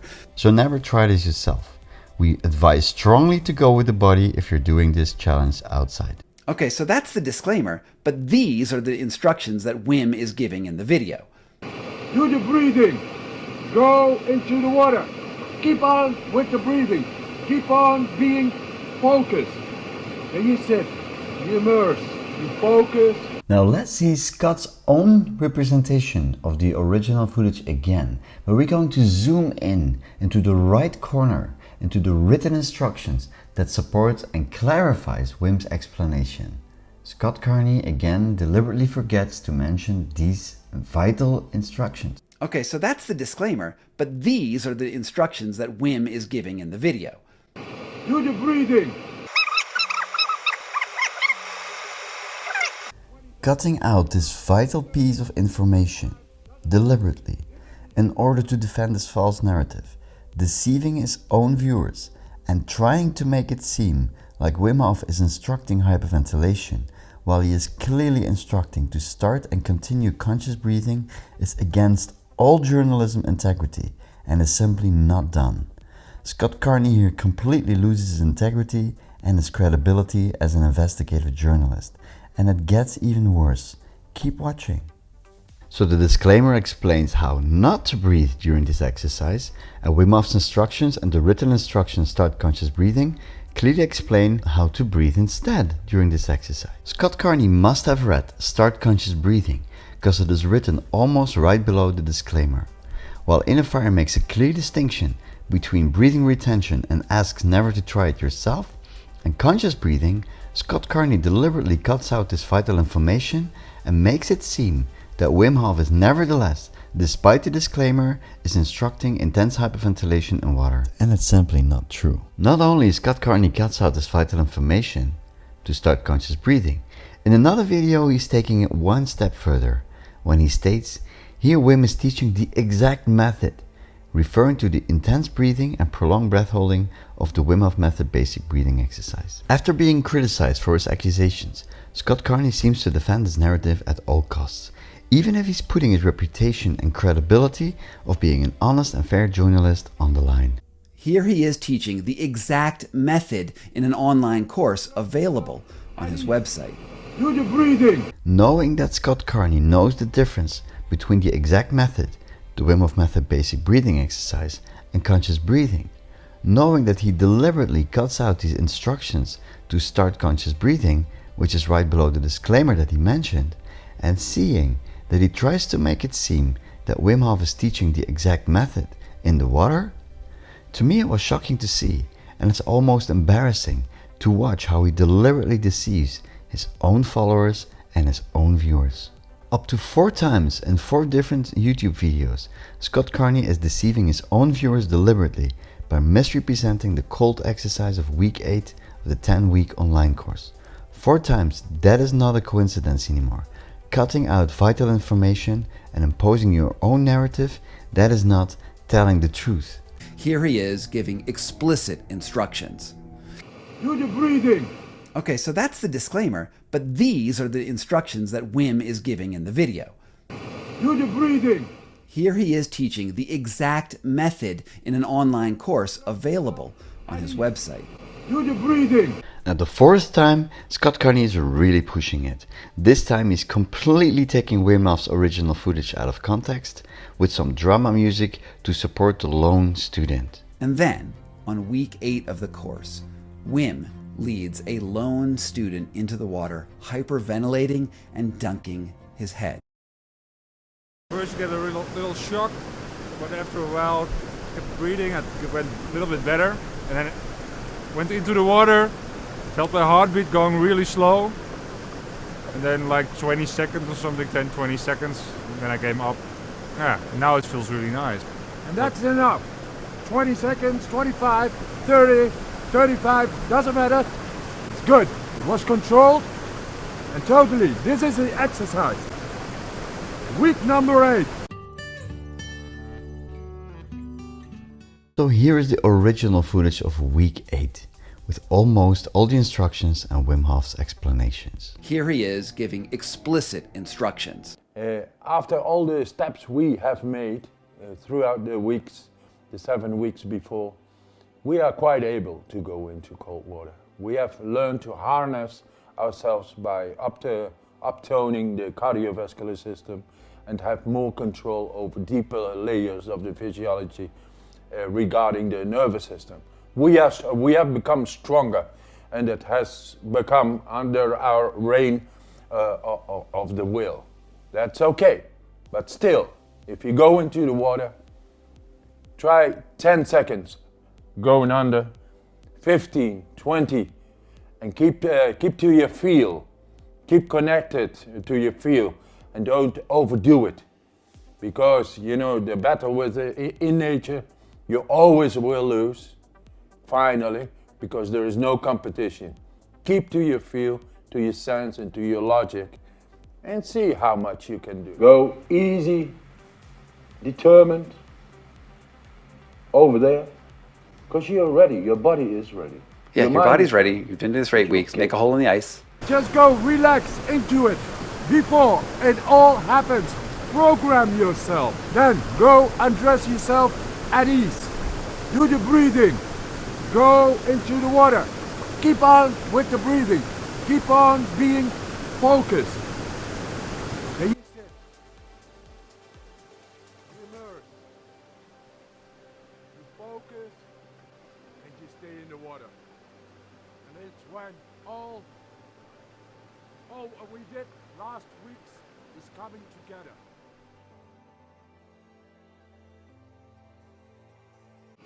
Okay, you can buy that course on Wim Hof's website, although I did hear that after my video came out, they did remove that section. That said, they had it for sale on their website for about, I believe, 7 years. And by making this dishonest statement, Scott Carney deceives his viewers again. He tries to make it seem that his investigation paid off, and this exercise is removed ever since. So this is a screenshot of the 15th August 2023. It's 1 month ago while I was making this video, and here you can see me log in the week 8 online course.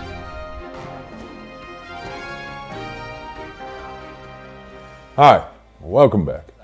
Although I did hear that after my video came out, they did remove that section. And I'm not just making things up.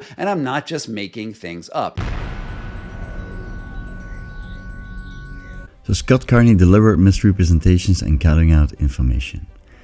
Firstly, he didn't mention the safety message before the start of the course. He mentions a disclaimer not to do the breathing retention in the water, but then deliberately cuts out the instruction of how to breathe instead. Start conscious breathing. He cuts out the instruction of the limited breath holding time of 10, 15 to 20 seconds, which makes it very safe with regard to shallow water blackout. He doesn't mention the goal of the exercise, staying at ease during controlled breath hold while head immersed in water. He doesn't mention the purpose of conscious breathing, program yourself, be at ease, and focus. He deliberately deceives his viewers by stating that Wim Hof is giving explicit instructions to hyperventilate. He deliberately deceives his viewers that Wim Hof supposedly is teaching the exact method, referring to the intense Wim Hof Method breathing retention exercise. He deceives his viewers by making it seem that his work has paid off by stating that this video was taken offline, which is simply not true. He misrepresents Wim Hof's instructions deliberately in 4 different videos, while he is very well aware of the difference between the exact method and conscious breathing. And having such a condescending attitude while making so much scientific errors and deliberately changing footage is rather unseen for a renowned investigative journalist. This is not telling the truth and unworthy of ethical journalism. Scott Carney's strange observations of Wim Hof's Week 8 Icewater Challenge itself. And in week 8, he explicitly teaches people, hyperventilate in water, put your head in the water and, stay there for a long period of time I'd like to warn you, Scott Carney seems very impatient and very condescending during this live review. Maybe because he just didn't have his facts straight. Now, on the other hand, Scott Carney objectively confirms in this live episode that Wim Hof's breathing is slow breathing, like in the BBC. Now, at that point, he seems very confused, because what he just observed himself didn't fit his false narrative. This is his original water training. And after the showers, the 1 minute beginning in the cold shower with previous breathing techniques, and then in the end, I don't know how to fast 1 minute forward. with There's a problem here. Today we are going to do and practice I don't have the. in ice. I had the ability to fast forward Not before. only ice cold, -3 degrees Celsius, because the water is streaming over there. It's colder than 0 degrees. Okay. Well, here's Wim talking about we are just now ready. we're just dudes. As We're you just are. ready. We're gonna So if you got the learn to opportunity to hyperventilate do so- water together, guys. No matter what Wim says, no matter what is to be seen in the original footage, Scott Carney has to try and prove that Wim Hof is teaching hyperventilation since he was severely criticized. So here he already starts imposing his false narrative, his personal narrative, on Wim Hof's original footage. Now ready. We're just dudes. As We're you just are. ready. We're gonna So if you got the learn to opportunity to hyperventilate do so- water together, guys. Then check it out. Make a hole in the ice. Go easy, determined over there, because you're ready. Your body is ready. Yeah, your mind body's is ready. You've been doing this for 8 weeks. Make a hole in the ice. The only thing is, learn to be conscious that you can. Yeah, be That conscious that you are can do this. Able to do that. This is the training video that they do not want me to have. Have I? Yeah, someone just asked me, have I considered reaching out to Rogan? I would love to go and do that. I would love to go talk to Rogan. Someone send Rogan an email. Okay, so here's the training itself. Dude, shaking Wim's hand. Wim pulling up his pants. They're manly men going into the water. Walkie walk. Is the sound coming in right here? Good for you guys? I mess with sound settings a lot. So I would totally fast forward this if I could, but I don't actually have the ability. Okay. He walks down in. His friendo walks down in.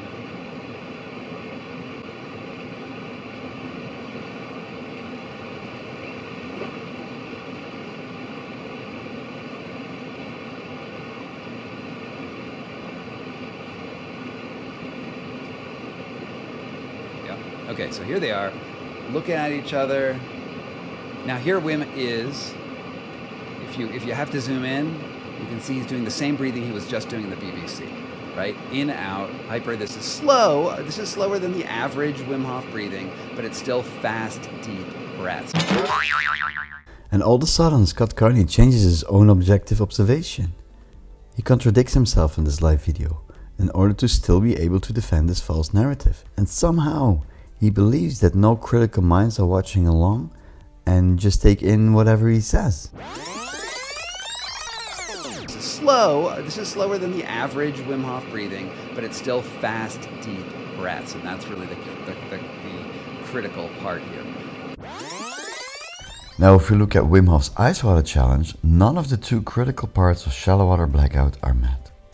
CO2 levels have decreased very little, delaying an involuntary inhale by just a couple of seconds, but the effect of the 10 breaths on the CO2 levels is actually scientifically irrelevant in Wim's exercise, since oxygen levels stay at 98% for 60 seconds, and Wim and the practitioners take a voluntary inhale after 20 seconds. What's also very remarkable is that Scott Carney doesn't take into account the duration of the breath hold, which is a very important critical part of Shallow Water Blackout. The critical part here.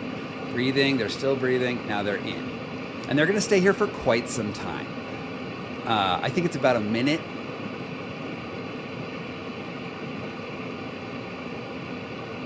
And we keep going and going and going and going. And this is the thing. I'm gonna actually stop this. It's like a 20-minute clip. Oh, I can't do it. I'm going back in. Okay, so all right. It's me again, Big Scott. This is Big Scott's my name for this shot that you're seeing. Okay. And stay there for a long period of time. Breathing, they're still breathing. Now they're in. And they're going to stay here for quite some time. I think it's about a minute.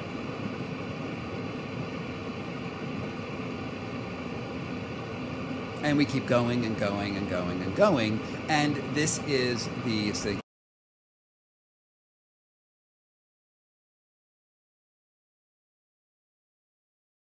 And I'm not just making things up. Here you could clearly see that Scott Carney didn't even make the effort to investigate this video properly. If I would prepare a live video to prove my point, I would investigate it a little bit better, do you? 17 seconds head immersion is not a very long time, like a minute or so. It's very well within the scientific safety thresholds. Summary of Scott Carney's observation of the Icewater Challenge week 8 of the 10-week online course. Scott Carney observes that Wim Hof is breathing slow, then changes his own observation to fit his narrative. He says that speed, although scientifically not true, is the critical factor here. He talks about they're staying in for quite some time. I think it's about a minute. They keep going and going and going, while everybody can see it's only 17 seconds. He makes his mistakes in a live podcast because he clearly didn't investigate this video up front, and is, despite all these mistakes, very, very condescending. Next up is a video from November of this year where Wim Hof takes a group of, I believe, about 20 people in a circle and hyperventilates, and they all dunk their head in water. See. That's Ricardo Bengoa, who was at the event. And right after that, Wim got the idea, after they'd all splashed into the water, that everyone would come together with him and take a rite of passage that he calls a baptism. First of all, Scott Carney makes up parts of the story again. Wim Hof did not all of a sudden get the idea to do this exercise. This exercise is the same exercise as we just saw in the 10-week online course, and he teaches it very consistently for 10 years already. Now, this Icewater challenge was not taking place right after the jump, because it's in a different location. Well, how do we know? It's very simple, because at the waterfall, I know this place very well, there are no wooden stairs like you see in the footage of the baptism. It's plain and simple. That he calls a baptism. A baptism is like going fully head immersed for 20 seconds in cold water, controlled.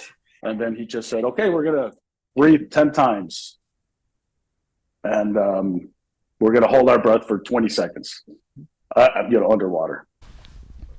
This baptism exercise, the same exercise, the cold water exercise in week 8, limited breath holding for control and relaxation during the exercise.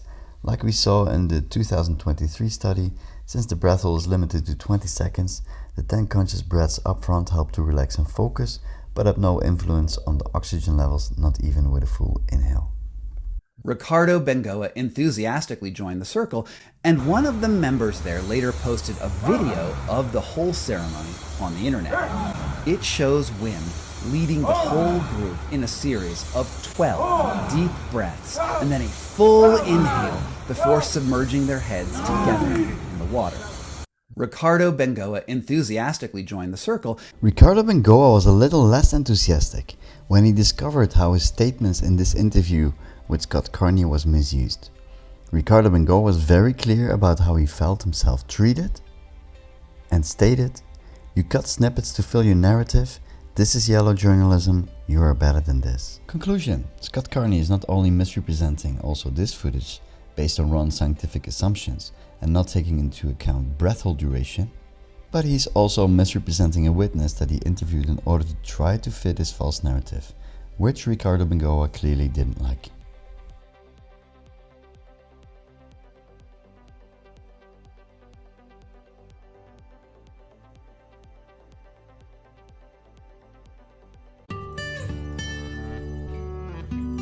Oh, we're just getting started. Check out this clip from Freeze Your Fear, which was a BBC special about how great Wim is and how you can be superhuman if you just do what he does. What? You were supposed to go to that one, I think. Oh shit! You'll need to plunge beneath the surface and swim under the thick ice to reach the next air hole. The first hole is 2 meters away. The second one is a terrifying 4 meters swim under the ice.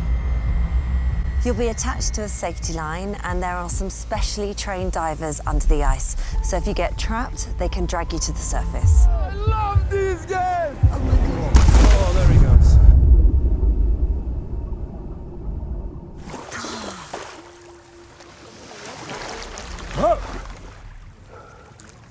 No, I step back. I don't want to do it. Don't Yes! do it. Very good! I love it! You're learning. Yes. Here's a good one! He said no. He said no. That's better than anything. Go on, Patrice. Amazing! I love it! Patrice. You're a man! This is a man! Signed up for. This is not about being tough. It's about taking ownership of your own mind.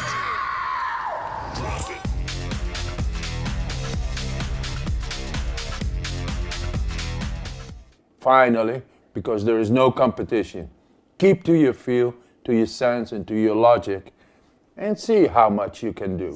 That's brilliant. I think that is the best thing he's done. Well done. I actually can't believe it. Making You this can decision! never say no. That's a man! So proud of That's you. a man! I love that. So could I. He just learned to... Come over here, Patrice. That's amazing, isn't it? Because that's his issue. Amazing. So, Patrice, what happened there? Sometimes I push myself too much, and one day... Hey, this is a man! It will go wrong, so I'm even emotional because the first time I was like, you know, you can do it, but just step back sometime. Wow. You don't need to every time to go, because I just feel sometimes people think I'm crazy, and I like to be a crazy person, but not every time like crazy. If one day I can, you know, risk my life and people love me in this earth, and sometimes I should like taking care more about myself. So this challenge, I take care of myself, and I'm more happy than my brother doing it. Yes, Patrice. Oh my God. That's brilliant. What's the final stage in your mission? Final stage is go back to the grief. Go back to the love, the lost love. I want to bring back love in the world. Love is compiled by happiness, strength, and health. If you radiate good energy because you are healthy, happy, and strong, that's love. So love is my mission. Patrice, before you did this experience, would you ever think you'd be able to say what you just said then? No. No.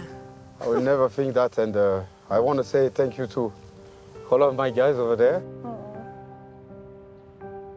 To Wim, because for me today is a massive victory. Yeah. Because I finally take care of myself. Patrice, I'm so happy for you. I'm more than happy, trust me, Oli. This is crying of happiness. I feel free. I really feel free today. Yeah! This is why I do this. Thank you. Patrice, that was amazing. Well done, Patrice. We're going to let you get warm. Check out this clip from Freeze Your Fear, which was a BBC special about how great Wim is and how you can be superhuman if you just do what he does. Within his very first sentence about how great Wim is and how you can become superhuman if you do what he does, Scott Carney takes the purpose of this footage immediately and completely out of context. It's a program of the BBC with its own format of 6 hour-long episodes with its own professional safety and medical protocols, and he does it again with one purpose only, trying to impose his personal opinion and narrative onto his viewers, as you can witness yourself in the next footage again. Please don't mind his condescending behavior. but he's going to travel a huge 10 meters. Oh my 10 God, guys. meters underwater. Easy does it. Good luck, Wim. Easy. Yes. Good luck, Wim. Just be at ease. There you go. Okay. Easy from a man in a caftan with no trousers on. I know. And you've got to let go then. To let go. He's a don't you? crazy guy in a caftan, and you have to learn to let go. Don't worry about safety. You'll be attached to a safety line, and there are some specially trained divers under the ice. So if you get trapped, they can drag you to the surface. Look at him. This is it. Look at him right now. Can you hear all that? Gonna swim all the way. That's all. That's him hyperventilating in water. He's gonna swim all the way there, and we're only doing that. I know. What's also really important here, for when we will review Scott's BBC video later, is that even if you can hear Wim's exhale very loud and clear, it is still a passive, unforced exhale. It's a letting go. And letting go. That is a long way.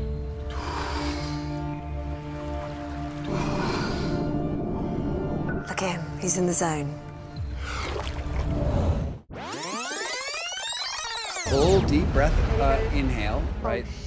After scrubbing, that is the recipe for shallow water blackout once again. And oh my God, look at him. He's not swimming really. He's pulling himself along a rope, which is, I mean, it's honestly not that scary. Let's just be honest. It's just like cold water and he's underwater. So this is the Cue wrong dramatic When are we way. going to leave it? When's it going to go from light entertainment to panic? Don't. When's he gonna panic? It's not even here. It feels like a very long time. That's been a while now. Oh, he's going that way. Oh, Is he gonna make it? It's not come up. Where is he? No. Is he gonna? Wait, he missed the hole, guys. He's not going to try and go to there, is he? Where's he gone? Where's he gone? Oh my God, he's going to the No, other it's gonna one. be the whole way. No way. Look at all those holes. Did Wim skip? Wim! Oh, my my God, gosh, Wim! you've just terrified the whole crew. Everyone was scared. Wim, You were Everyone. supposed to go to that one. What? You were supposed to go to that one, I think. Oh shit! Wim Hof is breathing deep and consciously with passive exhales to remain at ease and to focus on what's ahead. It's as simple as that. This TV commentator in March 2000 has no narrative to defend when commenting on Wim Hof when he was swimming under the ice, setting a new Guinness World Record back then. And therefore he is clearly more objective. He's now taking slow breaths just to slow down his heartbeat. And he's off. A huge breath and he's under.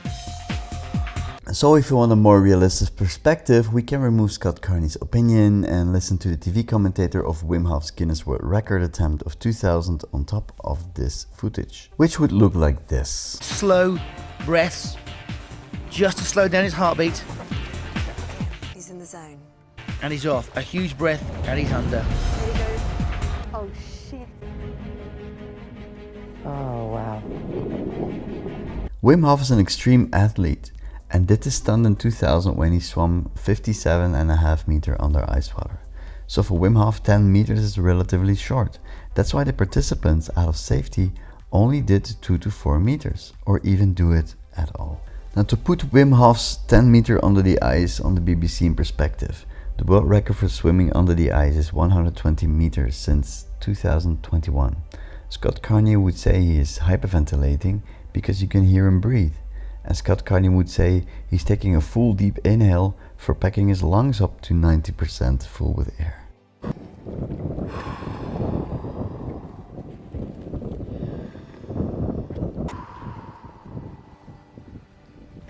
$20, 25, 26.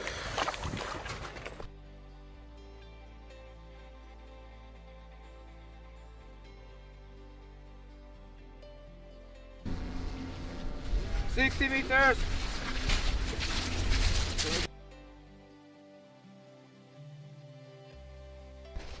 Coming up 120. Once Wim Hof's method was scientifically endorsed, Wim Hof changed course. His ice bath record has been broken multiple times. His Kilimanjaro climb in record time has been broken twice.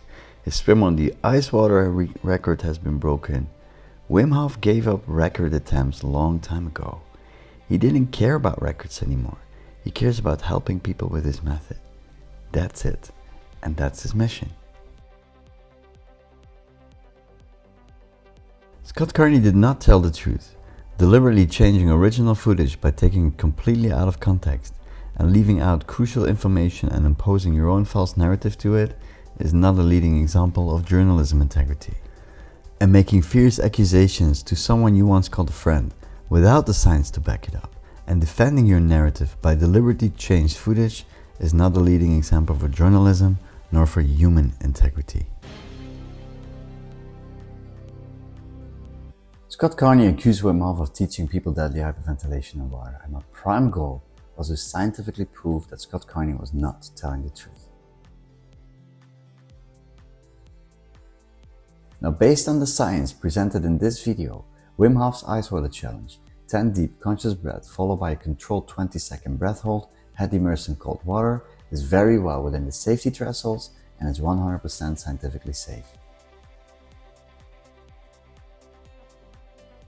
The Aquatic Research Group created a breath holding guideline on a continuum, from safer to more risky breath holding activities and trainings. Now, Wim Hof's Icewater challenge is considered a limited breath hold exercise to learn to control the breath and to stay at ease during the challenge. It is considered green, which is the safest exercise on this continuum. And the scientific criteria of hyperventilation, which are duration of hyperventilation, depth of CO2 levels and forced exhales, are not met by Wim Hof Method Conscious Breathing. On top of that, conscious breathing doesn't have the goal to delay the urge, since the time of the breath hold is limited to 20 seconds.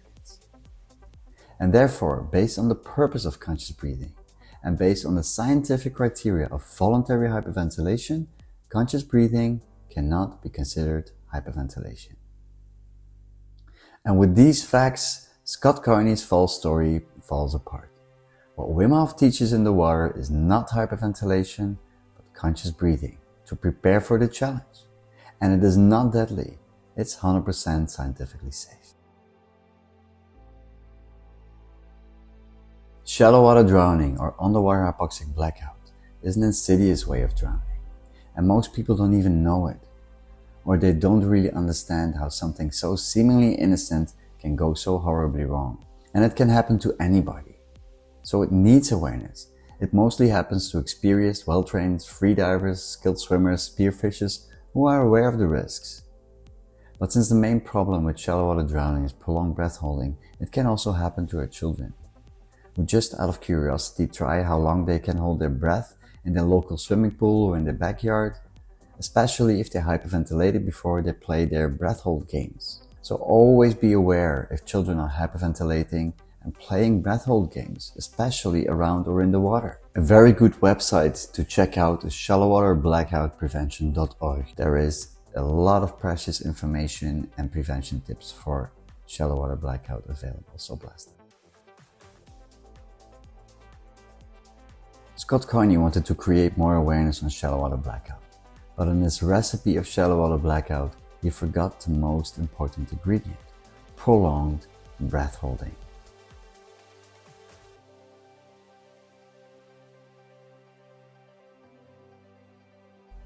And that points toward the fact that he was more focused on Wim Hof than on the investigation of shallow water blackout itself.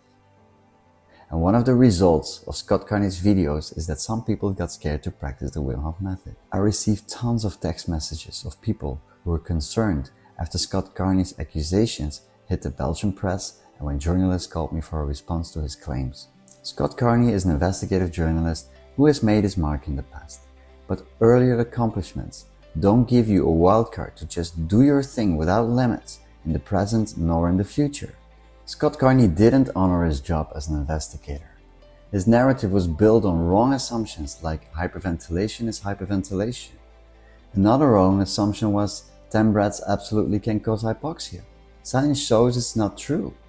And his recipe of shallow water drowning lacked the most important ingredient, like I said, prolonged breath holding. So one could really question whether he did proper investigation on shallow water drowning, breath holding, and hyperventilation before accusing Wim Hof. Scott Carney also didn't honor his job as a journalist. Journalists are not supposed to deliberately misrepresent footage in order to defend their narrative, or use such condescending language the way Scott Carney did. Now, the proof of this can be found on his own YouTube channel, which he calls the Wim Hof Drowning channel. Even calling it that way is so disrespectful in so many ways and to so many people. It lacks journalism integrity, but it also lacks human integrity. And the only person he interviewed, Ricardo Bengoa, who participated in Wim Hof's baptism exercise, felt his story was so misrepresented by Scott Carney, and he stated, and I quote him, "You cut pieces to fill your narrative. You're better than this. This is yellow journalism." Scott Carney also goes way off script as an investigative journalist when he accused Wim Hof like a lawyer in a cross-examination, and when he convicted Wim Hof like he was a judge of Supreme Court. Now, with regard to Scott Carney's videos on Wim Hof, without the science to back it up, and based on the deliberate misrepresentations of Wim Hof's original footage, Scott Carney didn't do very well as an investigative journalist this time.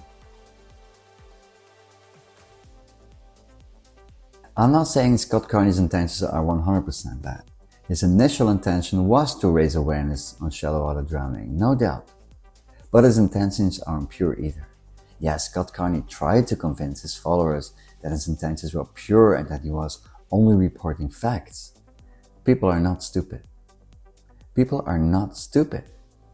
The majority of people immediately sensed something was really, really off here. They could feel it in the condescending choice of words, in his premature conclusions and his fierce allegations. They could see it in the misrepresentations of Wim Hof's videos. So what drives Scott Carney to attack Wim Hof so fiercely, so all of a sudden, after being friends for over a decade? In January 23, he was still defending him. You know, I'm not a psychiatrist, and in the end, only Scott Carney knows. But while making this video, the following two questions popped up in my head. Scott Carney was a friend of the Hof family. Wim Hof let him in his house. He learned and showed Scott Carney everything he knows. Scott Carney had the permission to write a book on the Wim Hof method. Not everybody has this privilege. Now, both parties would benefit from his book. It would help spread the Wim Hof methods in the US in the beginning, and Scott Carney became a New York Times best-selling author. So Scott Carney earned a decent amount of money writing about Wim's method. But when he wrote his second book, it seemed like he wanted to create some sort of Beyond the Wim Hof method book with the exact same pillars and supposedly a new insight. But this insight was not new at all, and it's an important part of the mindset pillar of the Wim Hof method. Wim is teaching it for decades. But without going into details, it just didn't feel right with the Hof family. And on top of that, Scott Carney wanted to write private stuff about Wim under the flag of telling the truth and telling the whole story. Now, the Hof family perceived this as disrespectful, because we all want and have the right for some privacy, right? As a consequence, Wim Hof didn't write the foreword of Scott's new book, and this time Wim's son wouldn't promote Scott Carney's new book. And on Amazon, his first book now has 6 times more reviews than his second book. So he probably lost a decent amount of money because of it, because it was not promoted by the Hof family. So is it resentments towards the Hof family? Is that the reason why he throws Wim under the bus now? For not promoting his second book? Did that incident create an emotional blind spot that blurred his objectivity as an investigative journalist? Maybe, maybe not. Only Scott Carney can tell. Another question that popped up in my head is something I had to think through a couple of days. Scott Carney wrote 2 books on the Wim Hof method, and his book helped spreading the Wim Hof method in the US. Did Scott Carney throw Wim Hof under the bus because he was afraid of being sued in the US since he wrote 2 books and helped spread the Wim Hof method?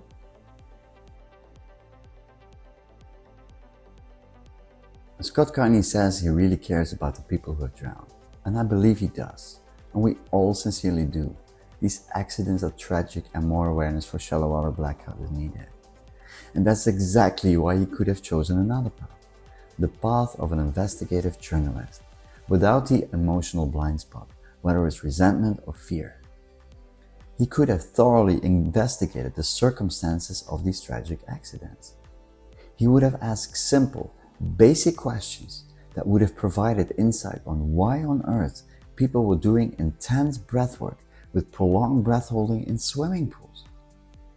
Simple questions, very simple questions like, where did these people learn the Wim Hof Method breathing exercise? If they learned it through the official channels, then why did they disregard the warnings not to do it in the water? Was it their personality to push beyond the limits anyway? How come they were not aware of the risks while they were practicing the Wim Hof method for years already? Why did they do it in a swimming pool or even warm water? Wim Hof method is all about cold water and ice water. Is it possible that people learned the Wim Hof method basic breathing exercise through other unofficial channels, where warnings not to do the Wim Hof method basic breathing exercise in a pool were not even mentioned? Within 5 minutes of searching, I found many YouTube videos explaining Wim Hof's basic breathing exercise without mentioning the risks. I have found a website in the US with millions unique visitors each month that can read how the Wim Hof Method basic breathing exercise for beginners is done, without mentioning the contraindications and without specific warnings not to do the Wim Hof Method basic breathing exercise in the water. I mailed them immediately to make these changes because it is important. They use Wim Hof's name without mentioning the risks. So how many people learn the Wim Hof Method basic breathing that way? Then how can Wim Hof be the one to blame? Yet Scott Carney only saw one person to blame. But instead of taking this path of investigation, Scott Carney seemed obsessed. In 6 months he focused completely on Wim Hof. He had the time to make 12 videos with a total of 6 hours on Wim Hof. But he didn't have the time to make one separate video, 15 minutes, with a decent explanation on Shallow Water Blackout and warnings about the dangers. If his intentions were really pure and no emotions would have been involved, he would have made that video too. But he didn't. He would have spread Wim Hof safety video like wildfire. But he didn't spread Wim safety video like wildfire, because that absolutely didn't fit his narrative. Can you imagine? Yet those true pure-hearted actions would really raise awareness on shallow water drowning in a very constructive way. Instead, he made videos with clickbait titles like Learn to Drown with Wim Hof in Montage, or Wim Hof's Method Killing People, Cult Leader Exposed. To me, that's way beyond journalism and human integrity. To me, that's betrayal. The Wim Hof Method breathing exercise is an amazing and powerful exercise with so many scientifically endorsed mental and physical benefits. Just follow the safety guidelines. They are abundantly present on Wim Hof's website and other official channels. So keep the breathing safe. Only do it preferably in a lying position in a safe place. It's plain and simple. When you go into the cold in an ice bath or in nature, make sure you're not alone and always take a buddy with you. It's plain and simple. Now 3 rounds of Wim Hof basic breathing take you 11 to 12 minutes. So treat this time like some sacred time for yourself. Make some time for yourself. We're always busy helping others. So 11 minutes for yourself is not that much. And this way you can practice it with your full attention, safely and committed. And then the long-term benefits, whatever they may be for you personally, they will come like a natural consequence. And if you don't have any contraindications, then go into that cold shower, because it's good for you.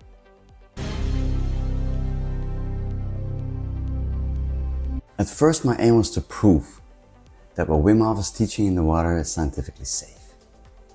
As a physiotherapist and osteopath, I could easily see Scott Carney's wrong assumptions, how he oversimplified the science to make it seem like his narrative was backed up by science. And as a Wim Hof practitioner and certified instructor, I saw with my own eyes how Scott Carney deliberately changed the footage of week 8 of the 10-week online course. I know this footage. I did this exercise myself in 2017. It was crystal clear immediately, and I believe that thousands of people have seen what I've seen. So my job as a physiotherapist and osteopath and being a certified Wim Hof instructor may have helped me with this video, but they were not my driving force to make it. And some may say he's a certified Wim Hof instructor, he's biased. Okay, that's fine with me, if that's what they believe. But my drive to make this video runs much deeper. The deeper I got into Scott Carney's videos, the more surprised I was in how he built up his narrative. But what was most disturbing, knowing he was a close friend of Wim Hof for a decade, was the lack of human integrity and decency. I was shocked when I heard him talk about the Wim Hof drowning channel. It's very disrespectful in so many ways and to so many people. You know, we all have our blind spots and we all have our dark sides. We all do. But it's something really different to discuss topics with your friends around the campfire than to openly and viciously attack and accuse someone you once called a friend.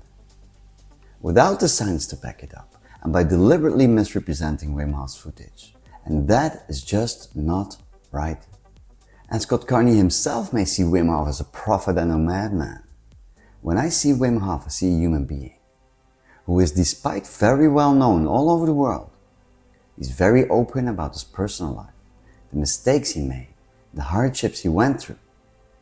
So I don't see a prophet, I see a human being who does ordinary things like all of us. And some of the things he did were really ordinary. They were so ordinary that they became extraordinary. Things many of us, like myself, would never do. I'm not gonna climb Mount Everest in my shorts. I'm not gonna run a marathon above the pole circle on my sandals. I'm a Wim Hof instructor, I'm not Wim Hof. There is only one Wim Hof. But like Wim Hof always says, we're all unique and everybody can overcome his or her hardships the way I did. The path he walked, though, has led to breakthrough scientific research, and that research serves us all, and his method that was built upon it has helped millions of us. And he may seem crazy at times, but he's not a madman. Now, to get back to my motivation to make this video, I know how devastating it feels to be betrayed by close ones, who by definition are supposed to unconditionally have your back. I know how detrimental and disempowering it feels to be falsely accused with fierce allegations when you're innocent. It hits you like a brick in the face. And for some time you're knocked down.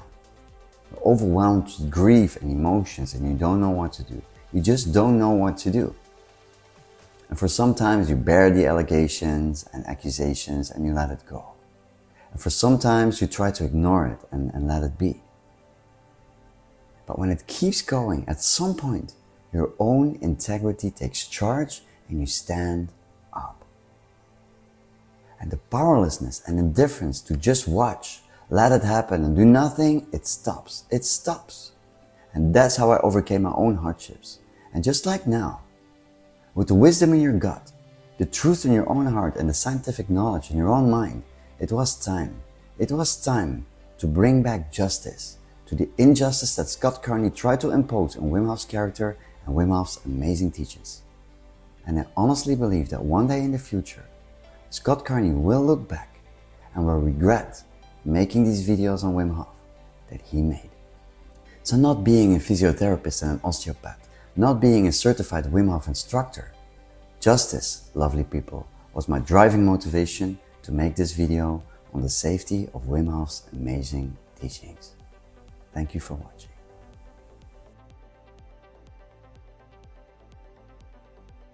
One more thing. And what Wim Hof's sort of subtitle to one of his books is pushing past perceived limit. But if your goal is to push past perceived limits, eventually you're going to push past them, right? Eventually you're going to do it. And that's why people are hurting themselves. You don't need to do that minutes and minutes. We are not for world records right now. There's no competition going on. Right? So it's this very sort of macho thing, right? We're pushing past perceived limits. We're going to do the hard thing. We're going to jump into ice water and we're going to get past it. Be strong. Stand strong. Help each other. Love was the greatest power in the tribe. It was lost and we have to retrieve it today, here. And that will be on Instagram. Yeah.